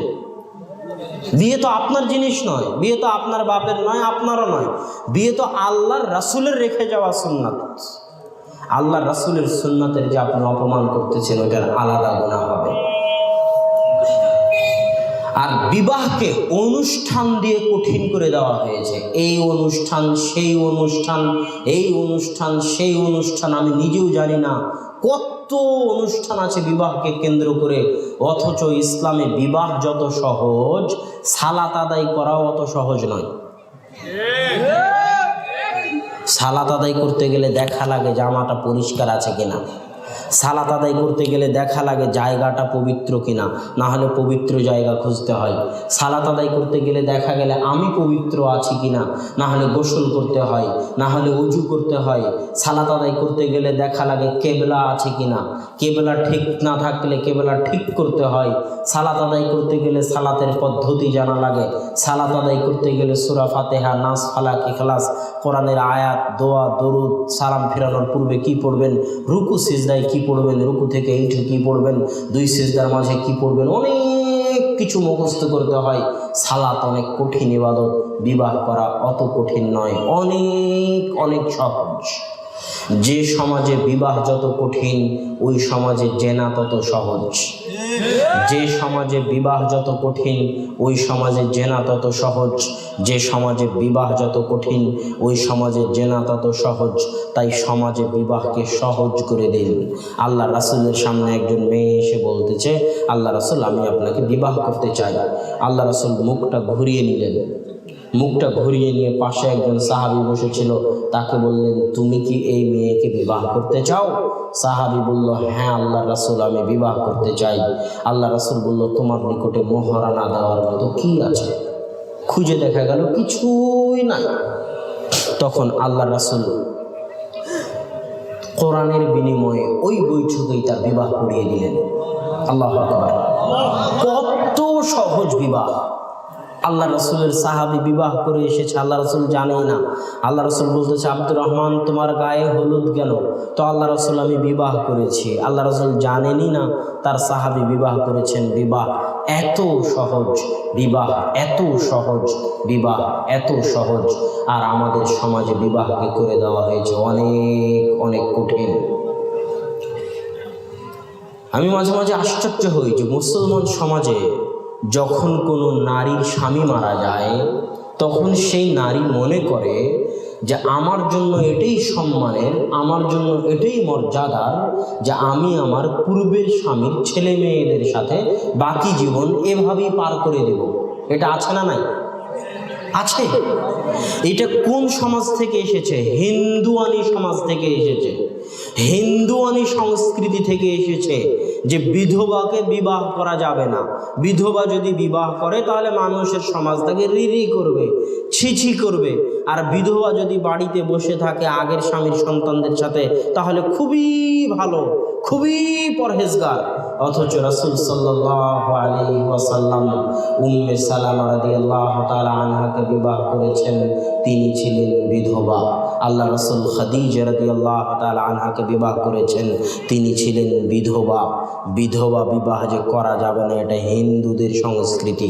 বিবাহ যত কঠিন, জেনা তত সহজ। বিবাহ যত কঠিন, জেনা তত সহজ। এখন সমাজে আছে সরকারের পক্ষ থেকে বাল্য বিবাহ ঠেকাও, আছে না নাই? আছে। তো সরকারকে বলবো, আপনি যে বাল্য বিবাহ ঠেকাতে চান, তো স্কুল কলেজ বিশ্ববিদ্যালয়ের ঝোপ ঝাড় জঙ্গল পার্কে যারা প্রেম করতেছে, ওই বাল্য প্রেম কে ঠেকাবে? বাল্য প্রেম যদি আপনি ঠেকাতে না পারেন, তাহলে বাল্য বিবাহ কোন সাহসে ঠেকাতে আসেন? যে সমাজে বিবাহ যত কঠিন, ওই সমাজে জেনা তত সহজ। একটা জিনিস মনে রাখবেন, বিবাহ যখন কঠিন হয়ে যায়, বিবাহ যখন কঠিন হয়ে যায়, ক্যারিয়ার করো, পড়াশোনা করো, চাকরি করো, মেয়েও ক্যারিয়ারের নেশায় পাগল, ছেলেও ক্যারিয়ারের নেশায় পাগল। পরিবারের পক্ষ থেকে চাপ, 35 বছর হয়ে গেছে, 40 বছর হয়ে গেছে, মেয়ের বয়স, ছেলের বয়স, এখনো বিবাহ করেনি। এই যে দীর্ঘ সময়, এই সময়ের একটা লাভ আছে ব্যবসায়ীদের। কাদের বলেন তো? ব্যবসায়ীদের। কি কি ব্যবসা? 1, পর্নোগ্রাফির ব্যবসা, 2, মুভির ব্যবসা, অবৈধ নাটক নাটিকার ব্যবসা। কেন এগুলো সব ব্যবসায়ে, নাটক বলেন, নাটিকা বলেন, মুভি বলেন, সিনেমা বলেন, সিরিয়াল বলেন, পর্নোগ্রাফি বলেন, সবগুলোতে বিবাহ বহির্ভূত অবৈধ সম্পর্কের উস্কানি দেওয়া হয়। তো যখন বিবাহ দেরিতে করবে, তখন সে মুভি দেখে কাটাবে, সিনেমা দেখে সময় কাটাবে, নাটিকা দেখে সময় কাটাবে, পর্নোগ্রাফি দেখে সময় কাটাবে, আর তাদের ব্যবসা চলবে। আর যখন বিবাহ সহজ হয়ে যাবে, তখন এগুলোর ব্যবসায় ধস নামবে, এগুলো ব্যবসা চলবে না। এই জন্য তারা বিবাহকে বাধা দিতে চায়, বিবাহকে কঠিন করে দিতে চায়। অথচ রাসূল সাল্লাল্লাহু আলাইহি ওয়াসাল্লামের যুগে বিবাহ ছিল সহজ। বিবাহ যেমন মানুষের ব্যক্তিগত ব্যাপার, তেমনি সন্তান সন্ততি নেওয়াও মানুষের ব্যক্তিগত ব্যাপার, তাই নয় কি? অবশ্যই। এই কথা বলে আমি যেটা বোঝাতে চাচ্ছি, বিবাহে যদি 2টে জিনিস থাকে, 1, বিবাহ যদি অবৈধ সম্পর্ক থেকে পবিত্র থাকে, 2, বিবাহে যদি যাবতীয় অপসংস্কৃতি, বেহায়াপনা, বেলিল্লাপনা, যাবতীয় অনুষ্ঠানের নামে যাবতীয় নগ্নতা থেকে পবিত্র থাকে, তাহলে এই বিবাহে আল্লাহর পক্ষ থেকে রহমত ও বরকত অবতীর্ণ হবে ইনশাআল্লাহ। একটা জিনিস মনে রাখবেন, বিবাহ এবং সন্তান রহমত বরকতের দরজা উন্মুক্ত হওয়ার রাস্তা। বিবাহ এবং সন্তান রহমত বরকতের দরজা উন্মুক্ত হওয়ার মাধ্যম। কিভাবে? কিভাবে, আমাকে যদি জিজ্ঞেস করেন যে আব্দুল্লাহ ভাই কিভাবে বিবাহ এবং সন্তান রহমত বরকত উন্মুক্ত হওয়ার রাস্তা, জি আমি আপনাকে উত্তর দিচ্ছি। আল্লাহ সুবহানাহু ওয়া তাআলা কোরআনে বলছেন, লা তাকতুলু আওলাদাকুম খাশিয়াতা ইমলাক, দুনিয়ার মানুষ তোমাদের সন্তানদেরকে দারিদ্রতার ভয়ে হত্যা করিও না। আছে না নাই যারা বলে সন্তান নিব না? ছেলে হোক মেয়ে হোক, দুটি সন্তানই যথেষ্ট, একটি হলে আরো ভালো। এদের সংখ্যা কি কম না আছে? আছে, হাজারো আছে, শত আছে। তাদের উদ্দেশ্যে আমি একটি কথাই বলতে চাই যে এই সন্তান নিব না এই বাক্যটা এত কঠিন, এত ভয়াবহ, যেটাকে আটলান্টিক সাগরে ফেলে দিলে আটলান্টিক সাগরের পানি কালো হয়ে যাবে। এত ওজন এই কথা। কেন এত ওজন? আরে তুই সন্তান নেওয়ার কে? আল্লাহ যদি সন্তান না দেয়, সারা পৃথিবীর সব ডাক্তার, সব ইঞ্জিনিয়ার, সব বিজ্ঞানী, সব চিকিৎসা বিজ্ঞানী যদি একত্রিত হয়, আর আপনি যদি আপনার স্ত্রীর সাথে রাত দিন সন্তান নেওয়ার চেষ্টা করতে থাকেন, Mumbai, Delhi, Kuwait, Qatar, Bahrain, Saudi, Dhaka, London, Malaysia, Singapore, সব জায়গায় ডাক্তারের দরজায় দরজায় ভিক্ষা করেন সন্তানের, শাহজালাল, শাহপরান, শাহ মখদুম আজমির শরীফের মাজারে গিয়ে গিয়ে সন্তানের ভিক্ষা করেন, আর আল্লাহ যদি সন্তান না দেয়, পৃথিবীর কোনো শক্তির ক্ষমতা নাই যে আপনার পেটে সন্তান দিতে পারে। তাহলে তুই সন্তান নেওয়ারই মালিক হোসনি, তো এই কথা বলিস কেমনে যে সন্তান নিব না? সম্মানিত উপস্থিতি, এই কথা অনেক ভারী। স্বাস্থ্যগত কারণে, সমস্যার কারণে সাময়িক মানুষ সন্তান বন্ধ রাখতে পারে, কিন্তু এই ধরনের বেয়াদবিমূলক কথা থেকে বিরত থাকতে হবে। যেটা বলতে চাচ্ছিলাম, সন্তান এবং বিবাহ মানুষের রহমত বরকতের দরজা উন্মুক্ত করে দেয়। কিভাবে উন্মুক্ত করে দেয়? আল্লাহ সুবহানাহু ওয়া তাআলা কোরআনে বলছেন, মা মিন দাব্বাতিন ফিল আরজি, আসমানের নিচে জমিনের উপরে এমন কোনো পশু, এমন কোনো প্রাণী, এমন কোনো পাখালি, এমন কোনো জীব জন্তু জানোয়ার আসমানের নিচে জমিনের উপরে বিচরণ করে না। পোকা থেকে মাকড় থেকে শুরু করে, জীব জন্তু জানোয়ার থেকে শুরু করে, পাখালি থেকে শুরু করে, মানুষ জিন থেকে শুরু করে এমন কোনো বস্তু পৃথিবীতে বিচরণ করে না, জীব জন্তু বিচরণ করে না, যাদের রিজিকের দায়িত্ব আল্লাহ বহন করেন না। আল্লাহু আকবার। আসমানের নিচে জমিনের উপর সব প্রাণীর রিজিকের দায়িত্ব কার উপর? আল্লাহ সুবহানাহু ওয়া তাআলার উপর। কুল্লামা দাখালা আলাইহা যাকারিয়াল মিহরাব ওয়াজাদা ইনদাহা রিজকা, যখনই জাকারিয়া মারিয়ামের নিকটে প্রবেশ করতেন বাইতুল মাকদেসে, তখন তার নিকটে দেখতেন অসময়ের ফল, অসময়ের খেজুর, অসময়ের আম, অসময়ের লিচু। তখন তিনি বলতেন, ইয়া মারিয়াম আন্না লাকি হাদা, মারিয়াম অসময়ের লিচু, অসময়ের ফল কোথায় থেকে আসে? তখন মারিয়াম বলছেন, মিন ইনদিল্লাহ, আল্লাহর পক্ষ থেকে আসে। ইন্নাল্লাহা ইয়ারযুকু মান ইয়াশা বিগাইরি হিসাব, আর জেনে রাখেন আল্লাহ যাকে চান তাকে বেহিসাব রুজি রুটি দিতে পারেন। আল্লাহু আকবার। তাহলে সকলের রুজি রুটির দায়িত্ব আল্লাহর উপরে। পৃথিবী সৃষ্টির 50,000 বছর পূর্বে মানুষের রিজিক লেখা হয়েছে। এখন বিবাহ করলে, সন্তান নিলে রহমত বরকতের দরজা কেমনে উন্মুক্ত হয় আমি আপনাকে বুঝাচ্ছি। আমি যখন একাই ছিলাম তখন আল্লাহ আমার ভাগ্যে যে রিজিক লেখা ছিল ওই রিজিকটা আমার পকেটে দিয়ে দিবেন। তার মানে কি আমি ঘরে বসে থাকলে রিজিক পাবো?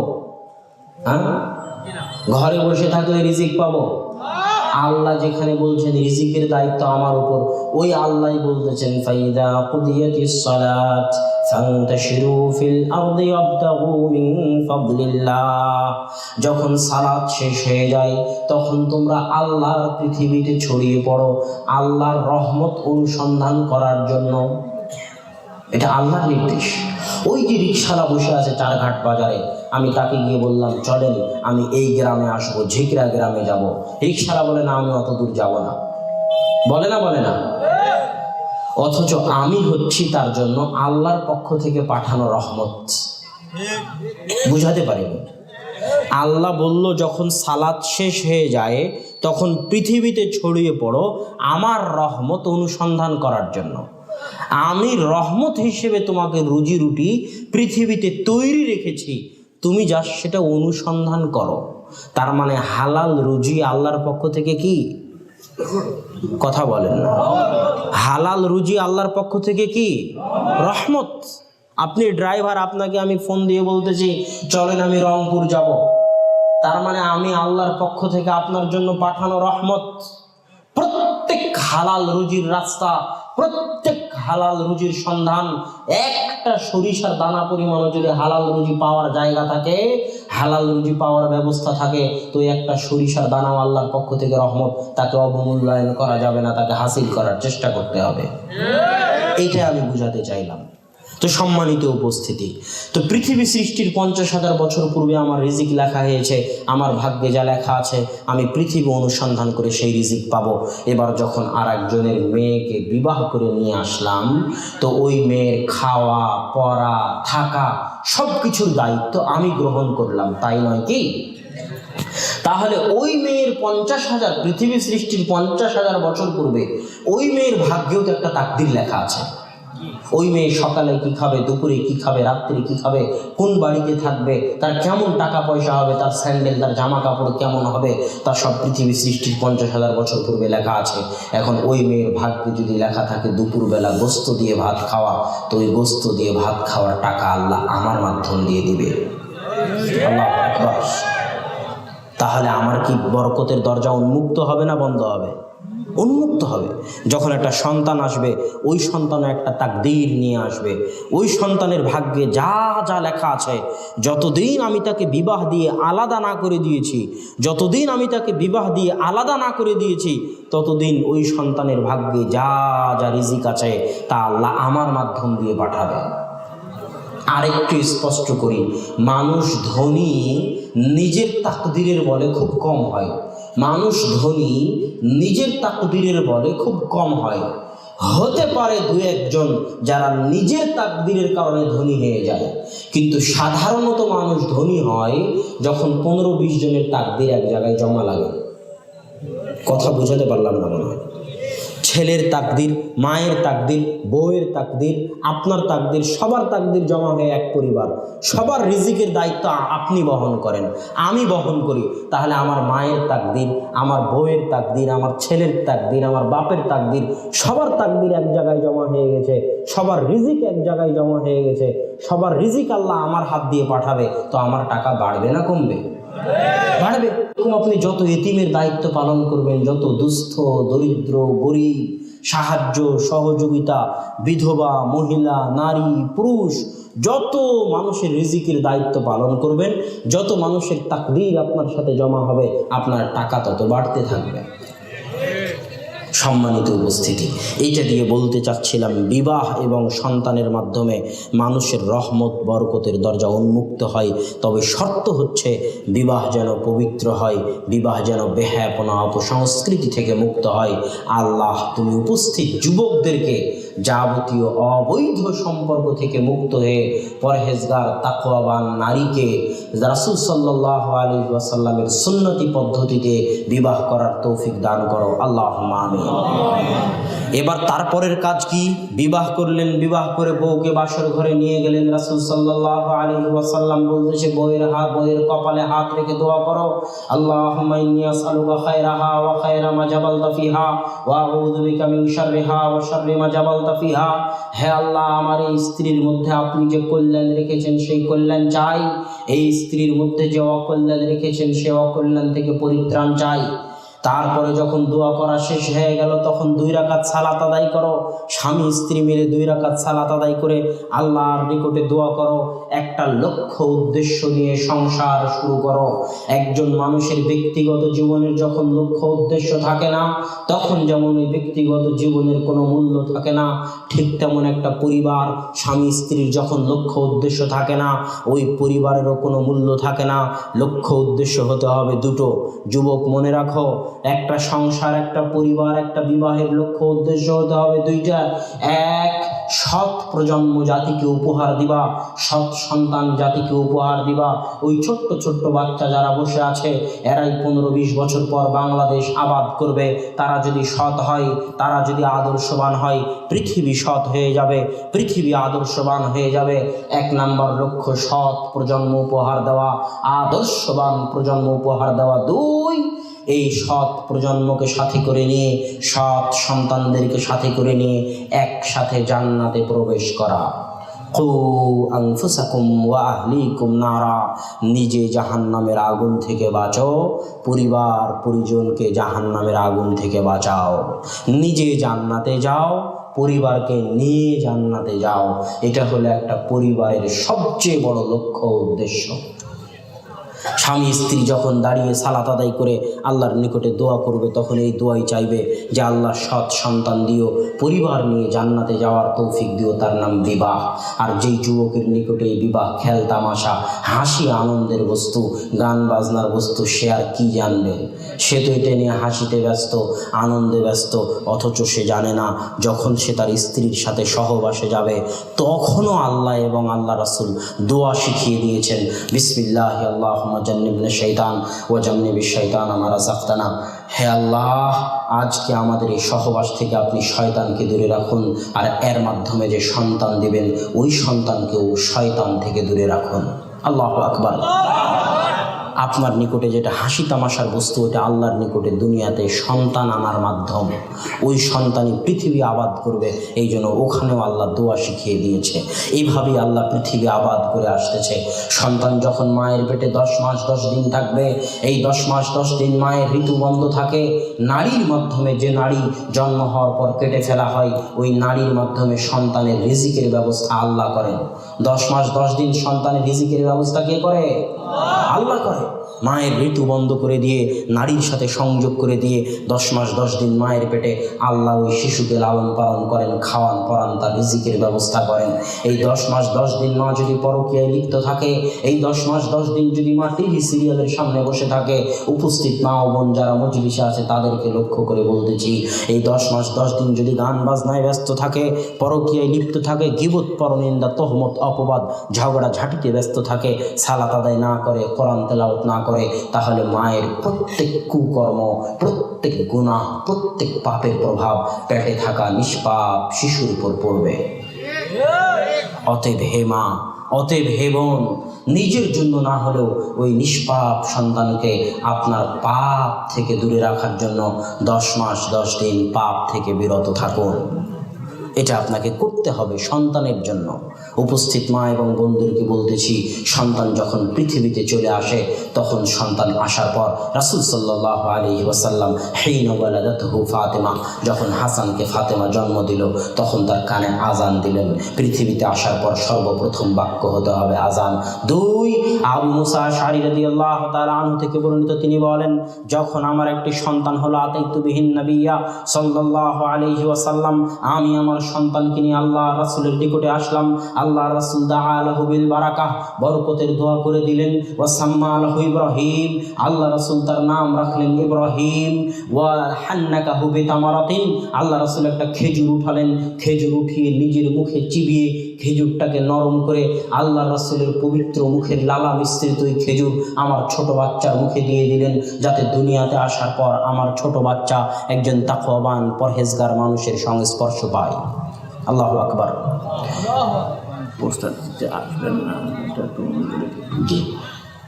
এটার দ্বারা যেটা বোঝা যায় সেটা হচ্ছে সৎ সঙ্গে স্বর্গবাস, অসৎ সঙ্গে সর্বনাশ। যখন আপনি আতরওয়ালার সাথে থাকবেন, তখন আতরওয়ালা থেকে আতর না পেলেও আতরের গন্ধ পাবেন। যখন কামারের নিকটে থাকবেন, তখন কামারের কালো না হয়ে গেলেও ছিটকে আসা ফুলকি দিয়ে আপনার জামা কাপড় পুড়ে যেতে পারে। তাই পৃথিবীতে সন্তান আসার পরে 2টা কাজ আজান দিতে হবে, সৎ মানুষের সংস্পর্শে নিয়ে যেতে হবে। 7 দিনের দিন 3-3টে কাজ, 7 দিনের দিন 3-3টে কাজ। 1, রাসূল সাল্লাল্লাহু আলাইহি ওয়াসাল্লাম বলতেছেন, আল ওয়ালাদু মুরতাহানুন বিআকিকাতিহি, সন্তানকে বন্ধক রাখা আছে, সন্তানকে বন্ধক রাখা আছে, সন্তানকে বন্ধক রাখা আছে আকিকার সাথে।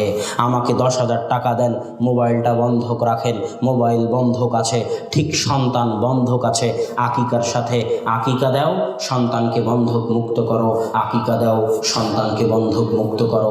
এটা পিতার জন্য প্রথম জরুরি কাজ 7 দিনের দিন। দ্বিতীয় জরুরি কাজ আহসিনু আসমা আওলাদিকুম, সন্তানের সুন্দর নাম রাখো। সুন্দর নাম কেন রাখতে হবে? ইসলামে কুলক্ষণ শিরিক, কিন্তু ইসলামে সুলক্ষণ জায়েজ। কুলক্ষণ শিরিক, সুলক্ষণ জায়েজ। কুলক্ষণ শিরিক, সুলক্ষণ জায়েজ। হাত থেকে প্লেট পড়ে গেল, মেহমান আসবে, রাস্তা বিড়াল অতিক্রম করলো, বিপদ হতে পারে, আজকের দিনটা হয়তো ভালো যাবে না, সকালবেলা কোনো দুর্ঘটনার কারণে, এটা হচ্ছে কুলক্ষণ। কুলক্ষণ ইসলামে শিরিক, কিন্তু সুলক্ষণ ইসলামে জায়েজ। সুলক্ষণ ইসলামে জায়েজ। সুলক্ষণকে আরবিতে বলা হয় তাফাউল। যখন আব্দুল মুত্তালিবের পৌত্র জন্ম নিল, তখন আব্দুল মুত্তালিব তার পৌত্রের নাম রাখলো মুহাম্মদ। কেন? মুহাম্মদ নামের অর্থ যার প্রশংসা করা হয়। সে সুলক্ষণ গ্রহণ করলো, যাতে আমার এই পৌত্রের পৃথিবীতে প্রশংসা হয়। আল্লাহ তার সুলক্ষণকে এমনভাবে কবুল করে নিলেন যে আজ সারা পৃথিবীতে সবচেয়ে প্রশংসিত ব্যক্তি হচ্ছে মুহাম্মদ সাল্লাল্লাহু আলাইহি ওয়াসাল্লাম, যার নামের অর্থও প্রশংসিত, যার প্রশংসা করা হয়। সাঈদ ইবনুল মুসাইয়্যিব বিখ্যাত তাবেঈ, আবু হুরায়রা রাদিয়াল্লাহু তাআলা আনহুর ছাত্র, আবু হুরায়রা রাদিয়াল্লাহু তাআলা আনহুর ছাত্র, বিখ্যাত তাবেঈ, হাদিস গ্রন্থগুলোতে তার নামে ভর্তি হয়ে আছে।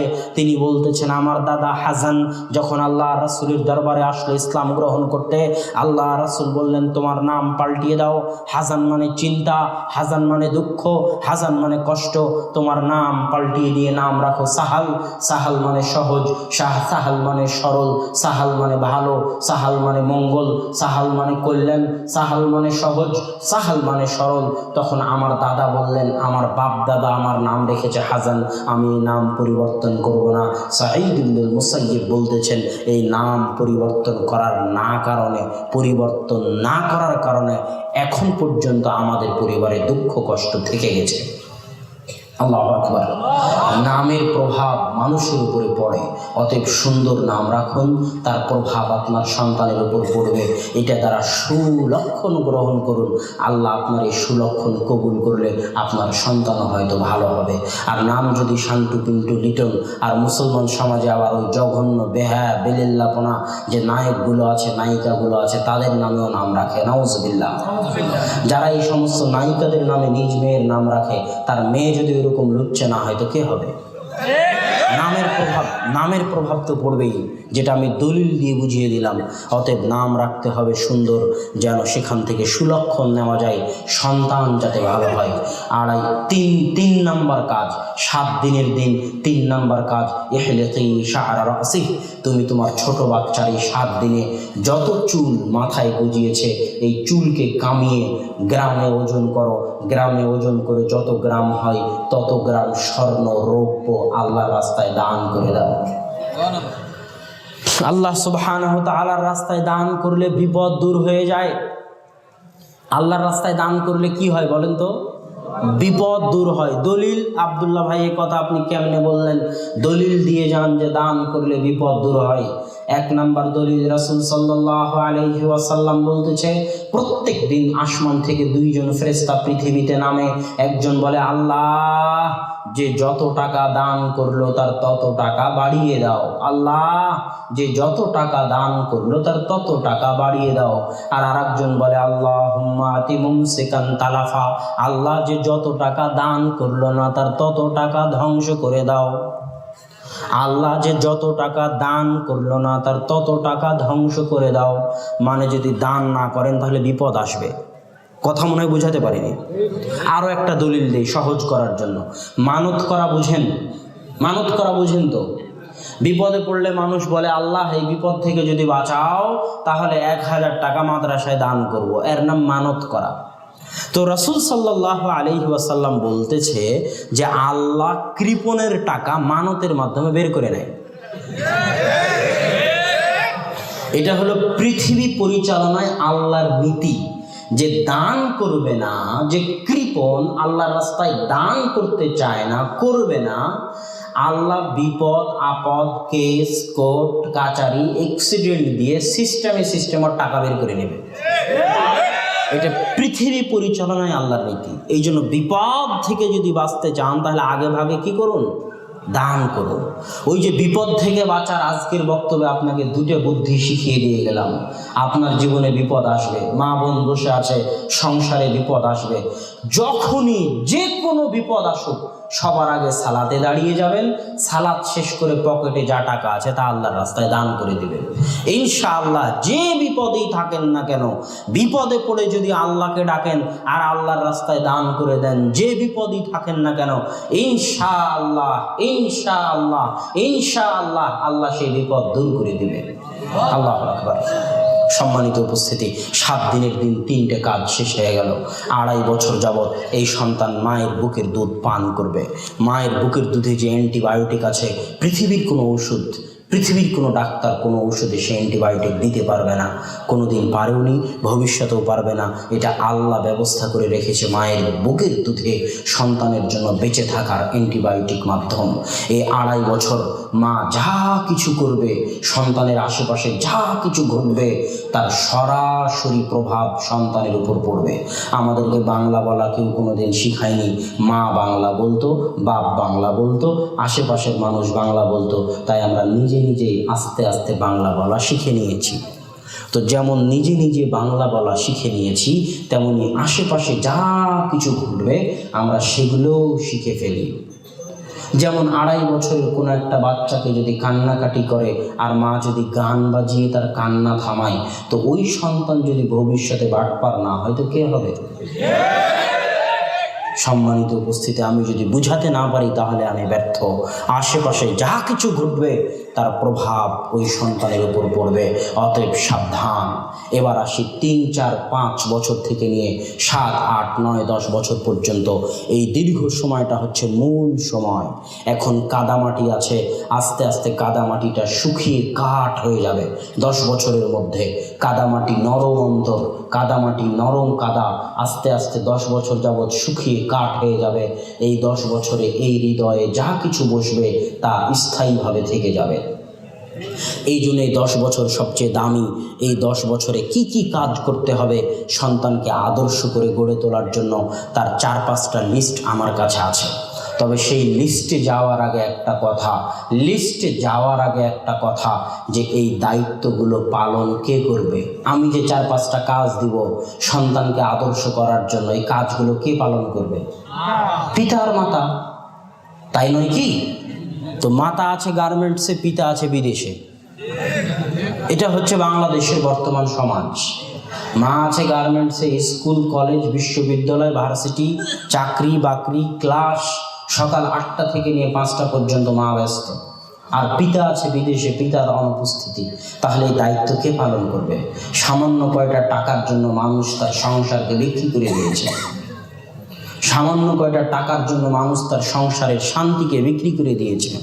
সম্মানিত উপস্থিতি, এই যে বিদেশ থেকে 4-5টা টাকা কামাবেন, মা বাইরে গিয়ে কাজ করে 4-5টা টাকা কামাবে, এই টাকার কোনো বরকত নাই। সারা বাংলাদেশের 18 কোটি নারী পুরুষের 9 কোটি নারী পুরুষ যদি রাস্তায় বের হয়ে কাজ করে 24 ঘন্টা, তাহলে 9 কোটি নারী 24 ঘন্টা কাজ করে জাতির জানা উপকার করতে পারবে। একজন মেয়ে যদি ঘরে বসে একজন সালাহুদ্দিন আইয়ুবী দিয়ে যেতে পারে, একজন ইমাম বুখারী দিয়ে যেতে পারে, একজন ওমর ইবনুল খাত্তাব দিয়ে যেতে পারে, তাহলে 9 কোটি নারী রাস্তায় বের হয়ে কাজ করে জাতির জানা উপকার করতে পারবে। একজন সন্তান, আদর্শ সন্তান, সৎ সন্তান জাতির তার চেয়ে 1000 গুণ বেশি উপকার করতে পারবে। এই ছোট্ট জিনিসটা আমাদের মা এবং বোনেরা বুঝে না। আপনাকে যদি জিজ্ঞেস করা হয় আপনার মেয়ে কি করে, তাহলে আপনার বলতে খারাপ লাগে যে আমার মেয়ে বাড়িতে বসে থাকে। আজীব কথা, মিথ্যা কথা, ডাহা মিথ্যা কথা। আপনার স্ত্রী নাকি বাড়িতে বসে থাকে, ডাহা মিথ্যা কথা। বলতে নাকি কেমন কেমন লাগে যে আমার স্ত্রী না টিচার, না মাস্টার, না গার্মেন্টসে কাজ করে, না স্কুলে যায়, না কলেজে যায়, না অফিসে যায়। আমার মেয়ে না পুলিশ, না আর্মি, না অফিসার। বলতে নাকি কেমন কেমন লাগে। মেয়ে নাকি বসে থাকে, বউ নাকি বসে থাকে। ডাহা মিথ্যা কথা, ডাহা মিথ্যা কথা। আসমানের নিচে জমিনের উপরে পারমাণবিক বম বানানো যত কঠিন, আসমানের নিচে জমিনের উপরে মঙ্গল চন্দ্র গ্রহে যাওয়া যত কঠিন, তার চেয়ে কঠিন চাকরি আপনার স্ত্রীকে দেওয়া আছে আল্লাহর পক্ষ থেকে, তার চেয়ে কঠিন চাকরি মা এবং বোনদেরকে দেওয়া আছে আল্লাহর পক্ষ থেকে। ওটা হচ্ছে ছোট্ট সন্তানকে সৎ মানুষ রূপে গড়ে তোলা। আর এই যে সামান্য 5-10টা টাকা, এটার নাম উন্নতি নয়। বাংলাদেশ সরকার মনে করতেছে বিদেশ থেকে রেমিটেন্স আসতেছে, সেটা মনে হয় উন্নতি। গার্মেন্টস চলতেছে, সেটা মনে হয় উন্নতি। পদ্মা সেতু বানাচ্ছে, সেটা মনে হয় উন্নতি। এদেরকে আরো 10 বছর পড়তে হবে যে উন্নতি কাকে বলে এটা জানার জন্য। আরো 10 বছর পড়তে হবে উন্নতি কাকে বলে এটা জানার জন্য। আজকে যে গার্মেন্টস চলতেছে সেগুলোতে কি তৈরি হয়? প্যান্ট, শার্ট, কাপড় চোপড়, গেঞ্জি, তাই তৈরি হয়। কোথায় যায়? ইউরোপে যায়, আমেরিকায় যায়। যে ইউরোপ, যে আমেরিকা পারমাণবিক বম বানাতে পারে, তারা একটা প্যান্ট শার্ট বানাতে পারে না? প্রশ্ন মনে হয় বুঝতে পারেনি। যে ইউরোপ, যে আমেরিকা পারমাণবিক বম বানাতে পারে, তারা প্যান্ট শার্ট বানাতে পারে না? আর বাংলাদেশ কবে দর্জি হয়ে, খলিফা হয়ে উন্নত হয়ে গেল? উন্নতির নাম হচ্ছে জ্ঞান, গবেষণা, শিক্ষায় উন্নতি। আজকে পদ্মা সেতু, রাস্তাঘাট, এগুলোর নাম উন্নতি নয়। ওই পদ্মা সেতুতে যান, যে ইঞ্জিনিয়ার পদ্মা সেতু ডিজাইন করেছে সে কোরিয়া থেকে আনা, চীন থেকে আনা। আর মাথায় ইট পাথর পাটকেল নিয়ে যে লেবারি করতেছে, ওটা চারঘাটের বাংলাদেশি। তাহলে কি এর নাম উন্নতি? এর নাম উন্নতি নয়। বিশ্ববিদ্যালয়গুলোতে এখন মূর্খদের বিদ্যালয় হয়ে গেছে। এখানে তো পড়াশোনা হয় না, জ্ঞান গবেষণা হয় না।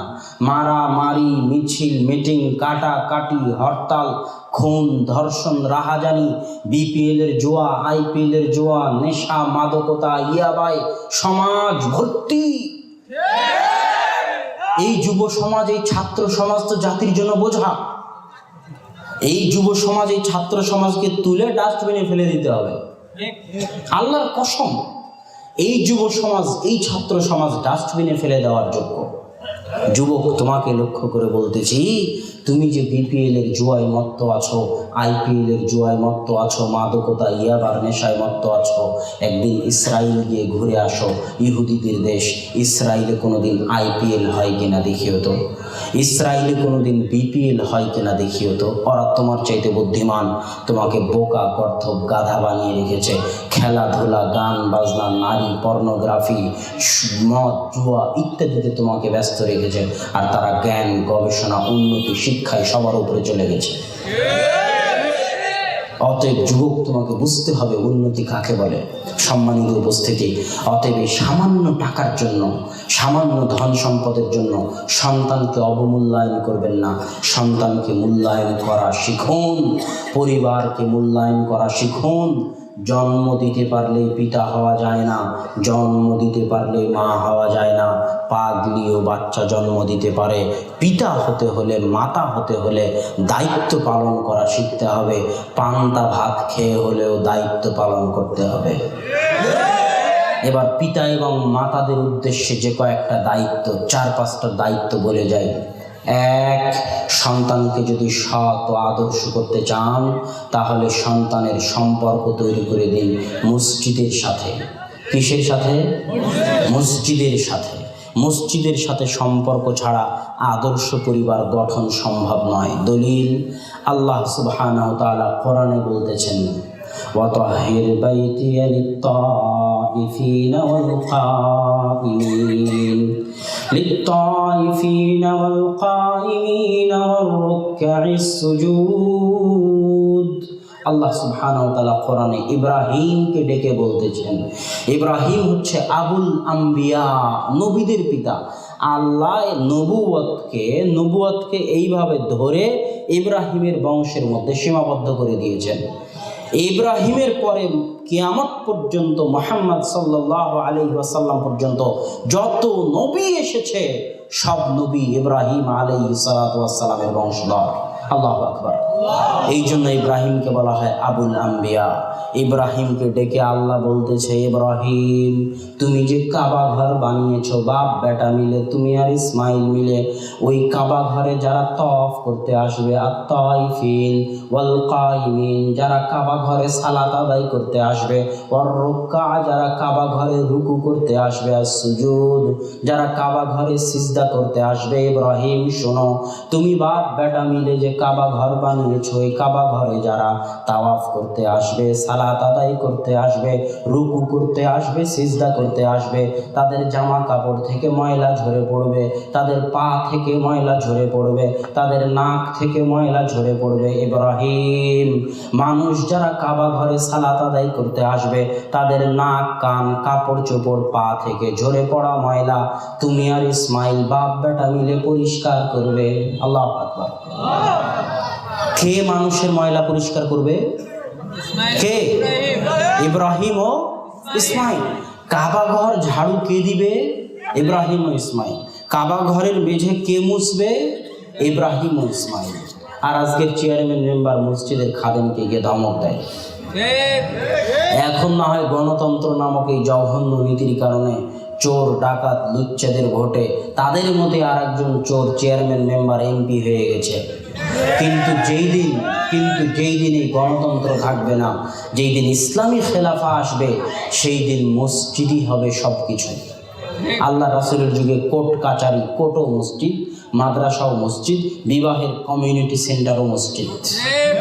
মসজিদই সব কিছু, মসজিদের ইমামই সব কিছু। সম্মানিত উপস্থিতি, এটা বুঝাতে গিয়ে আমি বলে থাকি, আপনাদের চারঘাটে যেমন আওয়ামী লীগ, বিএনপি সংগঠন আছে না নাই, আমি বলি ইসলামও তেমনই একটি সংগঠন। ইসলাম নামক সংগঠনের নেতা মুহাম্মদ সাল্লাল্লাহু আলাইহি ওয়াসাল্লাম।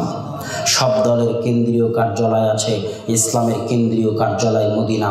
মদিনা থেকে বের হয়েছে, মদিনায় ফিরে যাবে, আল্লাহ রাসূল বলে গেছেন।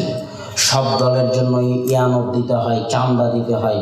ইসলাম নামক সংগঠনের সদস্য থাকতে হলে বছরে একবার যাকাত দিতেই হবে, আপনি বাধ্য দিতে, না হলে ইসলাম নামক সংগঠনের সদস্য থাকতে পারবেন না। অন্য দলের যেমন প্রশিক্ষণ কর্মশালা আছে, তেমন ইসলামের প্রশিক্ষণ কর্মশালা আছে মাসব্যাপী। লোভ, লালসা, হিংসা, তাকওয়া, পরহেজগারিতা প্রবৃত্তির অনুসরণ থেকে বেঁচে থাকার প্রশিক্ষণ মাসব্যাপী। রমাজানের সিয়াম। যদি ইসলাম নামক সংগঠনের সদস্য থাকতে চান, এই প্রশিক্ষণে আপনাকে অংশগ্রহণ করতেই হবে। তাবলিগ জামাত নামক সংগঠনের বার্ষিক সম্মেলন আছে, টঙ্গীর তাবলিগ ইজতেমা।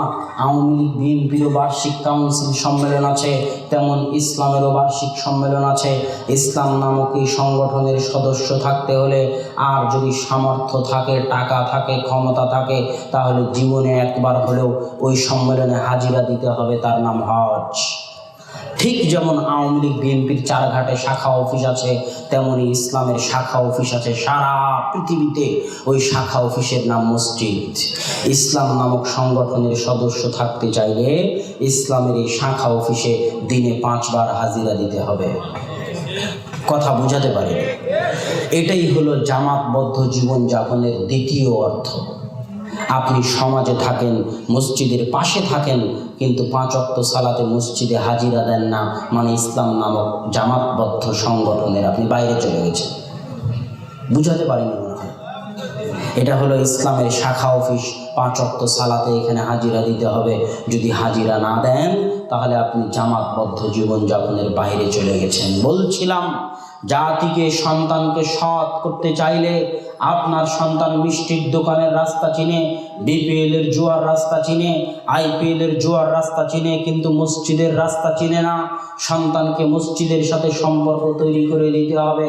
পৃথিবীর সর্বশ্রেষ্ঠ 4 জন নারীর একজন মারিয়াম আলাইহিস সালাতু ওয়াস সালাম, যখন তার পেটে সন্তান হলো, তখন তিনি আল্লাহকে বলছেন, আল্লাহ, সন্তান নিয়ে কেমনে মানুষের সামনে যাব? আল্লাহ বললেন, তুমি মানুষের সামনে যাও, মানুষ যদি তোমাকে জিজ্ঞেস করে তুমি কথা বলবে না, আমি তারপরে দেখে নিব। মারিয়াম আলাইহিস সালাতু ওয়াস সালাম জনসমাজে আসলেন, তখন মানুষ মারিয়ামকে বলতেছে, মা কানা আবুকি ইমরা সাউইন, মারিয়াম, তোমার পিতা তো ব্যভিচারী ছিল না। মা কানাত উম্মুকি বাগিয়া, মারিয়াম, তোমার মা তো ব্যভিচারিণী ছিল না। মারিয়াম, তোমার বাপ জেনাকার ছিল না, তোমার মা জেনাকারিণী ছিল না। তুমি পেটের কোলের এই সন্তান কাকে হাজির করে নিয়ে এসেছো? তখন মারিয়াম আশারাত ইলাইহি, মারিয়াম কোলের ওই সন্তানের দিকে ইশারা করতেছে। তখন জনগণ বলতেছে, কাইফা নুকাল্লিমু মান কানা ফিল মাহদি সাবিয়া, কোলে যে বাচ্চা আছে, কোলের বাচ্চার সাথে কেমনে কথা বলবো, মজাক করো নাকি, ঠাট্টা করো নাকি? তখন কোল থেকে বাচ্চা বলতেছে, ইন্নী আব্দুল্লাহ আতানিয়াল কিতাব ওয়া জাআলানি নাবিয়্যা, আমি আল্লাহর বান্দা, আমার নাম ঈসা বিন মারিয়াম, আল্লাহ আমাকে কিতাব দিয়েছে, আল্লাহ আমাকে নবী করে পাঠিয়েছে। আল্লাহু আকবার। যেই মায়ের পবিত্রতার বর্ণনা তার সন্তান তার কোলে দিয়েছে, সেই মা মারিয়াম আলাইহা সালাতু ওয়াস সালামের কাজ, পেশা ছিল বাইতুল মাকদিস ঝাড়ু দেওয়া। আল্লাহু আকবার। আমি যদি বুঝাতে না পারি তাহলে আমি ব্যর্থ। মারিয়াম আলাইহা সালাতু ওয়াস সালামের কাজ ছিল বাইতুল মাকদিস মুছা, বাইতুল মাকদিস পরিষ্কার করা। দুইটা আদর্শ পরিবারের বর্ণনা দিলাম, একটা মারিয়ামের পরিবার, একটা ইব্রাহিমের পরিবার। এই দুই আদর্শ পরিবারের কাজ ছিল মসজিদ পরিষ্কার করা। আপনিও যদি আদর্শ পরিবার গড়তে চান তাহলে পরিবার মিলে মসজিদের সাথে সম্পর্ক তৈরি করতে হবে।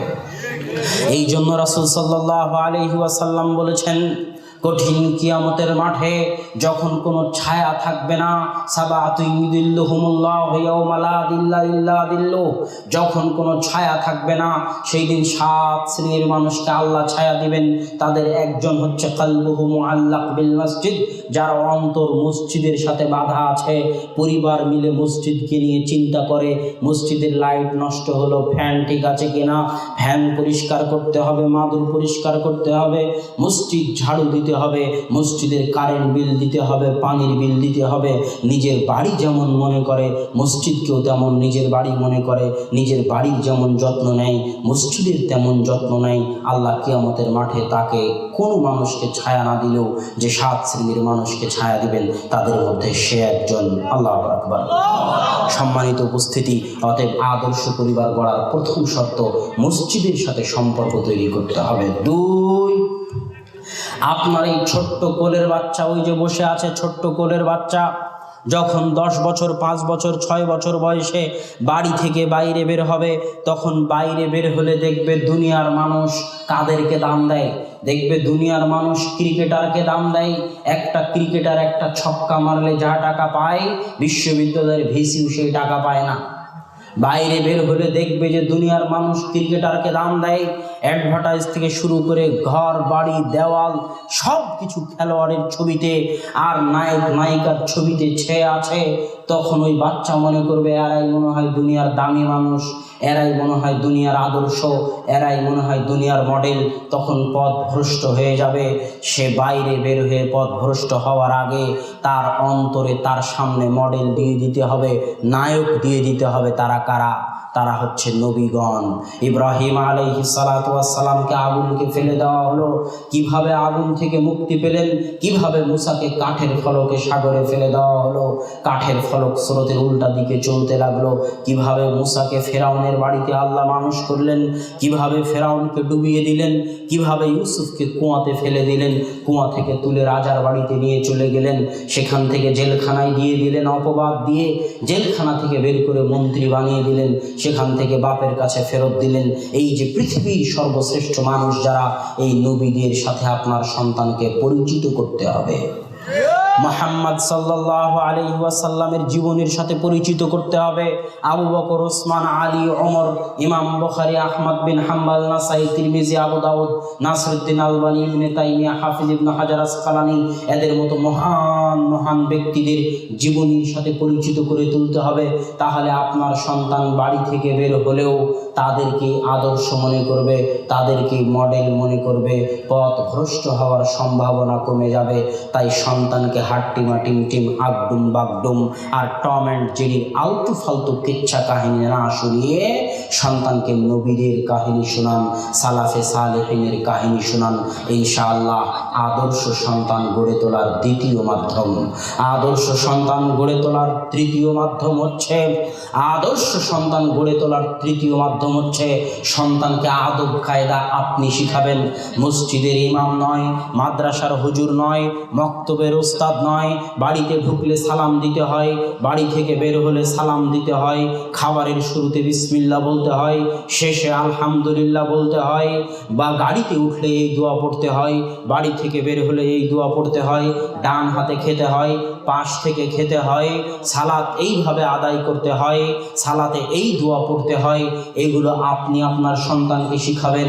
এর সবচেয়ে বড় উপকার, সবচেয়ে বড় ফজিলত, সবচেয়ে বড় ফজিলত, সবচেয়ে বড় উপকার হচ্ছে আপনার এই সন্তান পৃথিবীতে যতদিন বিচরণ করবে ততদিন যতবার সালাম দিবে, যতবার সালাত আদায় করবে, যতবার বিসমিল্লাহ বলবে, যতবার ডান হাত দিয়ে খাবে, যতবার সূরা ফাতিহা পড়বে, যতবার কোরআন পড়বে, আপনি কবরে বসে তার নেকি পেতে থাকবেন।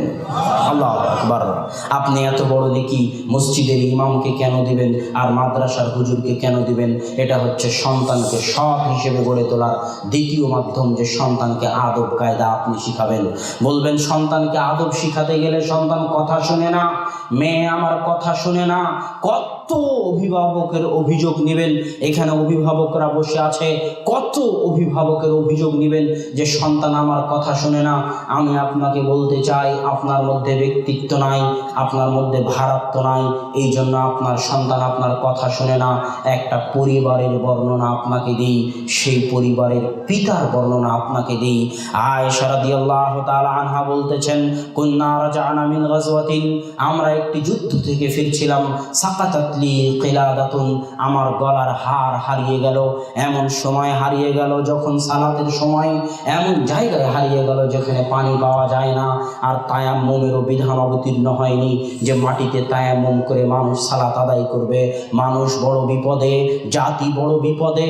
আমার পিতা যখন আমার তাঁবুতে প্রবেশ করতেছে, তখন আমার স্বামী মুহাম্মদ সাল্লাল্লাহু আলাইহি ওয়াসাল্লাম আমার উরু রানের উপর মাথা দিয়ে শুয়ে আছেন। ফালাকাজানি লাকজাতান শাদীদা, আমার পিতা আবু বকর বাড়িতে প্রবেশ করে আমাকে এমন জোরে মারলেন, এমন জোরে আঘাত করলেন, যদি আমার স্বামী মুহাম্মদ সাল্লাল্লাহু আলাইহি ওয়াসাল্লাম আমার উরু রানের উপর মাথা দিয়ে শুয়ে না থাকতেন, তাহলে আমার পিতার মারের চোটে আমি ছিটকে পড়ে যেতাম। এই হাদিস দিয়ে যেটা বোঝাতে চাচ্ছি, পৃথিবীর সর্বশ্রেষ্ঠ রাসূল হচ্ছে মুহাম্মদ সাল্লাল্লাহু আলাইহি ওয়াসাল্লাম, তিনি এখানে জামাই। পৃথিবীর সর্বশ্রেষ্ঠ নবী জামাইয়ের সামনে, নবীদের পরে পৃথিবীর সর্বশ্রেষ্ঠ মানুষ হচ্ছে আবু বকর, পৃথিবীর সর্বশ্রেষ্ঠ মানুষ আবু বকর। এই ঘটনায় হচ্ছেন শ্বশুর, পৃথিবীর সর্বশ্রেষ্ঠ মানুষ শ্বশুরে, সর্বশ্রেষ্ঠ নবী জামাইয়ের সামনে পৃথিবীর সর্বশ্রেষ্ঠ চারজন নারীর একজন মুহাদ্দিসা, ফাকিহা, মুফাসসিরা, ডাক্তার, কবি, সাহিত্যিক, জ্ঞানী, পণ্ডিত, বিদুষী আয়েশা রাদিয়াল্লাহু তাআলা আনহাকে মারতেছেন, বাপে মারতেছেন, বিবাহিতা বেটিকে মারতেছেন, সর্বশ্রেষ্ঠ মানুষে মারতেছেন, সর্বশ্রেষ্ঠ নারীকে মারতেছেন, সর্বশ্রেষ্ঠ শ্বশুরে মারতেছেন, সর্বশ্রেষ্ঠ জামাইয়ের সামনে মারতেছেন, বিবাহিতা বেটিকে মারতেছেন, হাজারো জনগণের সামনে মারতেছেন। এর নাম পিতা। আর আপনি আপনার সন্তানকে সালাতের জন্য মারতে পারেন না, মেয়েকে পর্দার জন্য মারতে পারেন না। আপনার মতো পিতার দুনিয়াতে বেঁচে থাকার চাইতে মরে যাওয়াই ভালো। আপনি পিতা নামের কলঙ্ক, আপনার স্ত্রী মা নামের কলঙ্ক। পিতা হতে হবে আবু বকরের মতো, পিতা হতে হবে ইব্রাহিমের মতো। সংসার এমনিতেই কন্ট্রোলে থাকবে, সংসার এমনিতেই নিয়ন্ত্রণে থাকবে। সম্মানিত উপস্থিতি, আলোচনার এই পর্যায়ে এসে বলতে চাই, সন্তানকে সৎ রূপে গড়ে তোলার এক, সন্তানকে মসজিদের সাথে সম্পর্ক তৈরি করে দিন। 2, সন্তানকে আগডুম বাগডুম, আম পাতা জোড়া জোড়া, মারবো চাবুক, চড়বো ঘোড়া, টম অ্যান্ড জেরি, আলতু ফালতু কেচ্ছা কাহিনী থেকে দূরে রেখে নবীদের কাহিনীর সাথে পরিচিত করে তুলুন। 3, সন্তানকে আদব কায়দা, শিষ্টাচার, সালাত আপনি শিখান। 4, সন্তানকে সর্বপ্রথম যে শিক্ষা দিবেন সেই শিক্ষা হবে কোরআনের শিক্ষা। আরবি ভাষা শিক্ষা গ্রহণ করা মুসলমানের জন্য ফরজ। মুসলমান যেই দেশে গেছে সেই দেশের ভাষা আরবি হয়ে গেছে। শুধু Bharat, Pakistan, Bangladesh, Iran, Malaysia, Indonesia বাদে ইসলাম যে দেশে গেছে সেই দেশের ভাষা আরবি হয়ে গেছে। স্পেন নামে একটা দেশ আছে, নাম শুনেছেন? স্পেন নামক দেশের মালিক ছিল মুসলমানেরা, জানেন কিনা জানি না। স্পেন বললেও চিনতে পারবেন কিনা জানি না, কিন্তু যুবককে যদি বলি যে বার্সেলোনা নামে একটা ক্লাব আছে, যুবক চিনতে পারবে। মেসি যেই ক্লাবে খেলে সেই ক্লাব। যখন সৌদি আরবের যুবকদেরকে দেখি, মদিনার যুবকদেরকে দেখি মেসির 10 নম্বর গেঞ্জি পরে ঘুরে বেড়ায়, তারা বার্সেলোনা, রিয়াল মাদ্রিদ এই ক্লাবগুলোর অনেক অনেক ভক্ত, তাদের প্লেয়ারদের ভক্ত। তখন আমার আশ্চর্য হয় যে এই বার্সেলোনার ক্লাব যেখানে, রিয়াল মাদ্রিদের ক্লাব যেখানে, যেই ক্লাবগুলোতে এই বিশ্বমানের প্লেয়াররা খেলাধুলা করে, যার ভক্ত এই মুসলমানের বাচ্চারা, অথচ এই মুসলমানের বাচ্চারা জানে না যেখানে এই খেলা হচ্ছে, এই ক্লাবগুলো যেখানে আছে, ওই মাটির মালিক একদিন তাদের বাপদাদা ছিল। ওটা স্পেনের মাটির মালিক একদিন মুসলমানেরা ছিল। হাজারো দলিল পেশ করতে পারবো। তাফসিরে কুরতুবী নামে একটা তাফসির গ্রন্থ আছে, যার লেখক ইমাম কুরতুবী। আরবিতে বলা হয় কুরতুবা, ইংরেজিতে বলা হয় কর্ডোভা। তিনি স্পেনের ইমাম। ইবনে আব্দুল বার 463 হিজরিতে মারা গেছেন। হাফিজুল মাগরিব, যে তাকে বলা হয় স্পেনের হাফেজ। ওই সময় পৃথিবীতে একই সাথে 2 জন হাফেজ বসবাস করতেন। হাফিজুল মাশরিক হচ্ছে খতিব বাগদাদি, পূর্বের হাফেজ। হাফিজুল মাগরিব, পশ্চিমের হাফেজ হচ্ছেন ইবনে আব্দুল বার, যিনি মুয়াত্তা মালিকের দুইটা ব্যাখ্যা গ্রন্থ লিখেছেন, আত-তামহিদ ওয়াল ইস্তিযকার। সেই হাফিজ ইবনে আব্দুল বার 463 হিজরিতে মারা গেছেন। যিনি খতিব বাগদাদি 463 হিজরিতে মারা গেছে। ওই ইবনে আব্দুল বারের বাড়ি ছিল স্পেনে। আব্দুল হক ইশবিলি, তার বাড়ি স্পেনে। ইবনে হাজাম আন্দালুসি, বিখ্যাত ফকিহ, বিখ্যাত মুহাদ্দিস, তার বাড়ি স্পেনে। এরকম বলতে থাকলে শেষ করা যাবে না। ওই স্পেনের মাটির মালিক একদিন আমাদের বাপদাদা ছিল। কিন্তু এই যুবককে বুঝাবে কে? ওই সমস্ত যুবককে বুঝাবে কে? এই জন্য 5 নাম্বার যে পয়েন্ট, সেটা হচ্ছে এই সমস্ত সন্তানদেরকে যদি হেদায়েত করতে চান তাহলে আরবি ভাষা শিখাতে হবে। এক আব্দুল্লাহ বক্তব্য দিয়ে কয়জনকে হেদায়েত করবে? আব্দুর রাজ্জাক বিন ইউসুফ বক্তব্য দিয়ে কয়জনকে হেদায়েত করবে? আর জাকির নাইক বক্তব্য দিয়ে কয়জনকে হেদায়েত করবে? আল্লাহ বলে দিয়েছেন কোরআন হচ্ছে সবচেয়ে বড় হেদায়েত দানকারী। হাজারো আব্দুল্লাহ, লাখো ইবনে তাইমিয়া, লাখো আব্দুর রাজ্জাক, লাখো জাকির নাইক বক্তব্য দিয়ে যত মানুষকে না হেদায়েত করতে পারবে, এক কোরআন তার চেয়ে বেশি মানুষকে হেদায়েত করতে পারবে। এটা আমি বলিনি, আল্লাহ কোরআনে বলেছে হুদাল লিন্নাস, মানুষের জন্য হেদায়েত স্বরূপ। মানুষ যদি হেদায়েত পেতে চায় তাহলে কোরআন যেন পড়ে। তো আরবি জানে না, কোরআন পড়ে বুঝবে কি? আরবি জানে না, কোরআন পড়ে বুঝবে কি? কোরআন এত মহান গ্রন্থ, এত দামি গ্রন্থ, এত বিস্ময়কর গ্রন্থ। আরবি জানে, আরবি অর্থ বুঝে, কোরআন পড়বে, আর কোরআন তার হৃদয়ে আঘাত করবে না, হৃদয় গলিয়ে চোখ দিয়ে পানি আনবে না। এটা হতে পারে না। কোরআন এত বিস্ময়কর গ্রন্থ। অতএব আরবি ভাষা শিক্ষা প্রত্যেক মুসলমানের জন্য ফরজ, যদি হেদায়েত পেতে চায়। 5 নাম্বার, সন্তানকে ইঞ্জিনিয়ার বানান, ডাক্তার বানান, যাই বানান না কেন, আরবি ভাষা সবার আগে শিখাতে হবে। আরবি ভাষা শিখানো ছাড়া, কোরআন পড়া শিখানো ছাড়া, কোরআন বুঝা শেখানো ছাড়া যে কোনো শিক্ষা হারাম, যে কোনো শিক্ষা হারাম, যে কোনো শিক্ষা হারাম।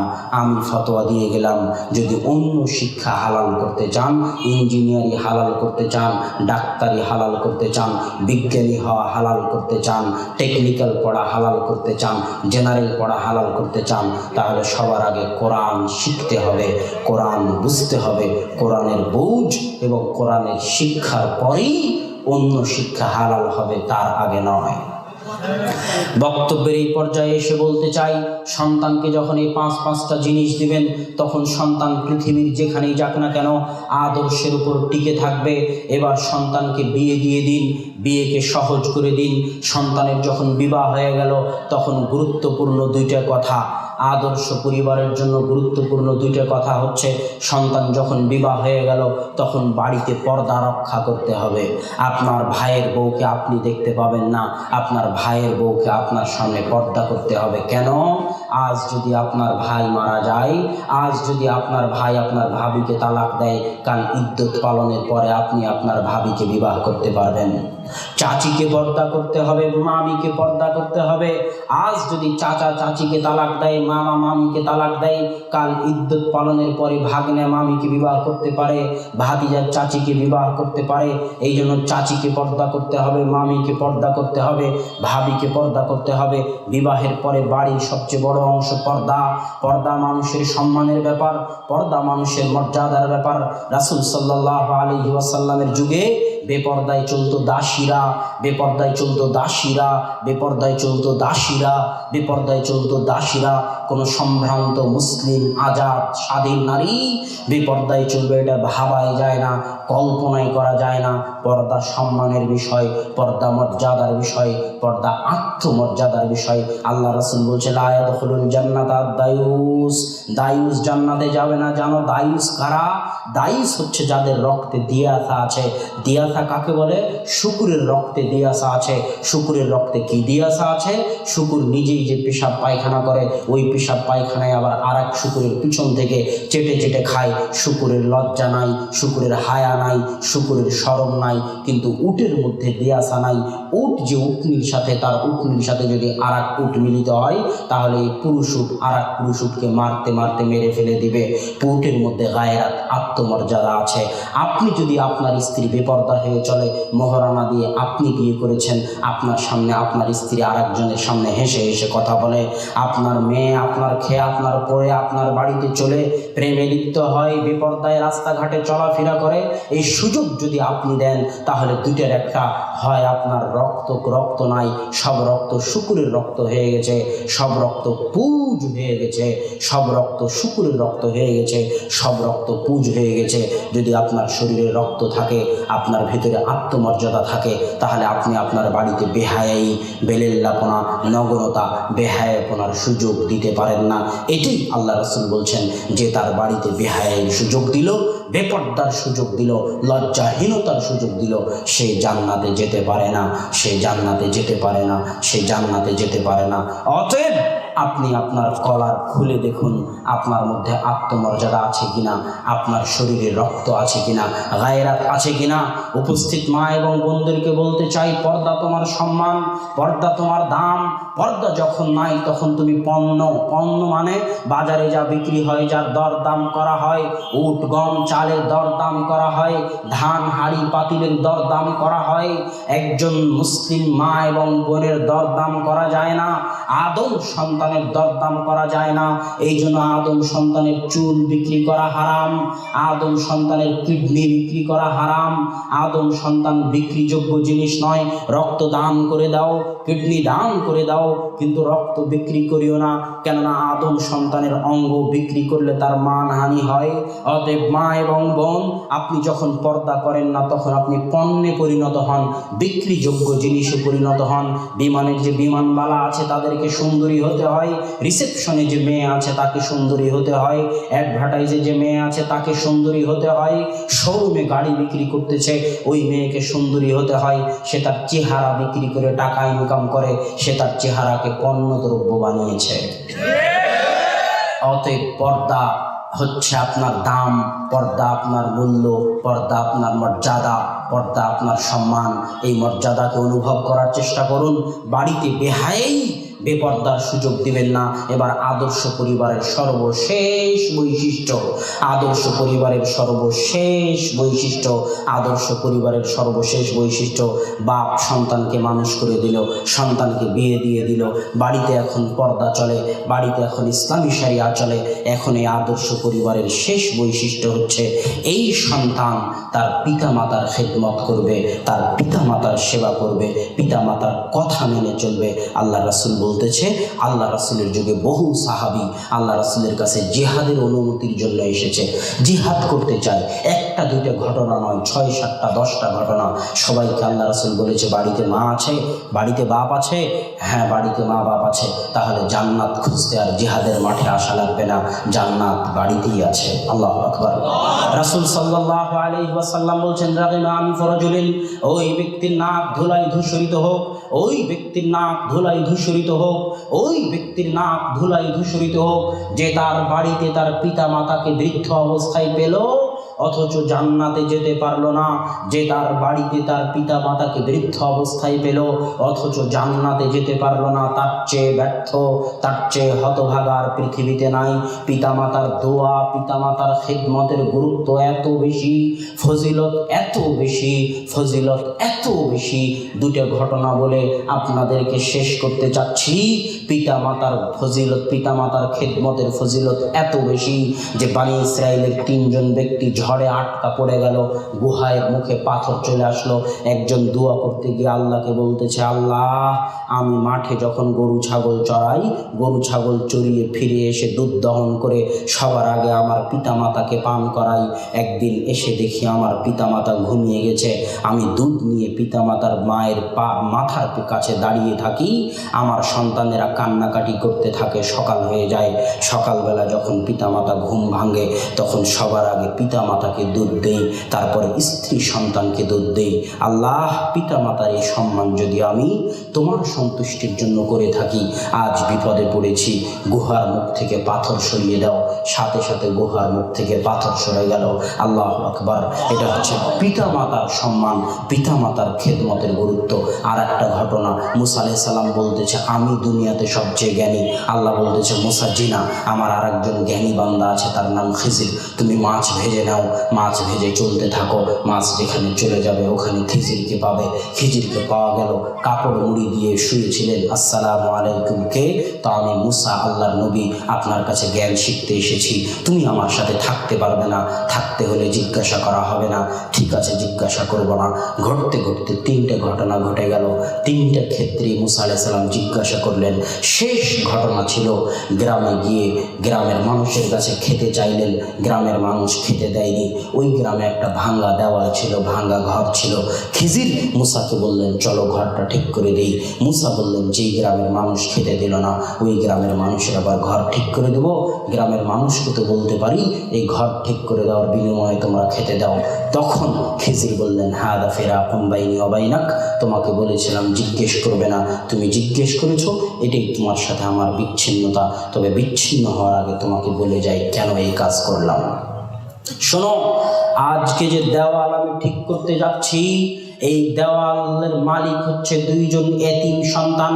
ওয়া কানা আবুহুমা সালিহা, এই দুইজন এতিম সন্তানের পিতামাতা ছিল সৎ, এই দুইজন এতিম সন্তানের পিতামাতা ছিল নেককার, এই দুইজন এতিম সন্তানের পিতামাতা ছিল পরহেজগার।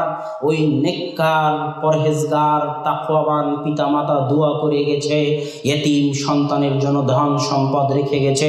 ওই ধন সম্পদ এই দেওয়ালের নিচে আছে। ওই রেখে যাওয়া সৎ পিতামাতার দোয়ার বরকতে, সৎ পিতামাতার তাকওয়া পরহেজগারিতা, সন্তানদের জন্য রেখে যাওয়া ওই আমানতকে হেফাজত করার জন্য আল্লাহ নবীকে পাঠিয়ে দিলেন। আল্লাহু আকবার। শুধু সৎ পিতামাতার দোয়ার কারণে, পিতামাতার যদি দোয়া থাকে আপনি তো বাঁচবেন, আপনার 7 পুরুষ বেঁচে যাবে। যদি পিতামাতার দোয়া থাকে, বাপ মা দোয়া করে গেছে, তাই এতিমের সন্তান হেফাজত করতে আল্লাহ নবী পাঠিয়ে দিয়েছেন। অতএব আদর্শ পরিবারের শেষ বৈশিষ্ট্য হচ্ছে পিতামাতার যতক্ষণ হায়াত আছে ততক্ষণ পিতামাতাই জান্নাত, পিতামাতাই জাহান্নাম। পিতামাতার সন্তুষ্টি জান্নাত, পিতামাতার অসন্তুষ্টি জাহান্নাম। পিতামাতার সেবা করতে হবে, পিতামাতার খেদমত করতে হবে, পিতামাতার দোয়া নিতে হবে। আল্লাহ সুবহানাহু ওয়া তাআলা আমাদেরকে একটি আদর্শ পরিবার গড়ে তোলার তৌফিক দান করুক। আল্লাহুম্মা আমিন।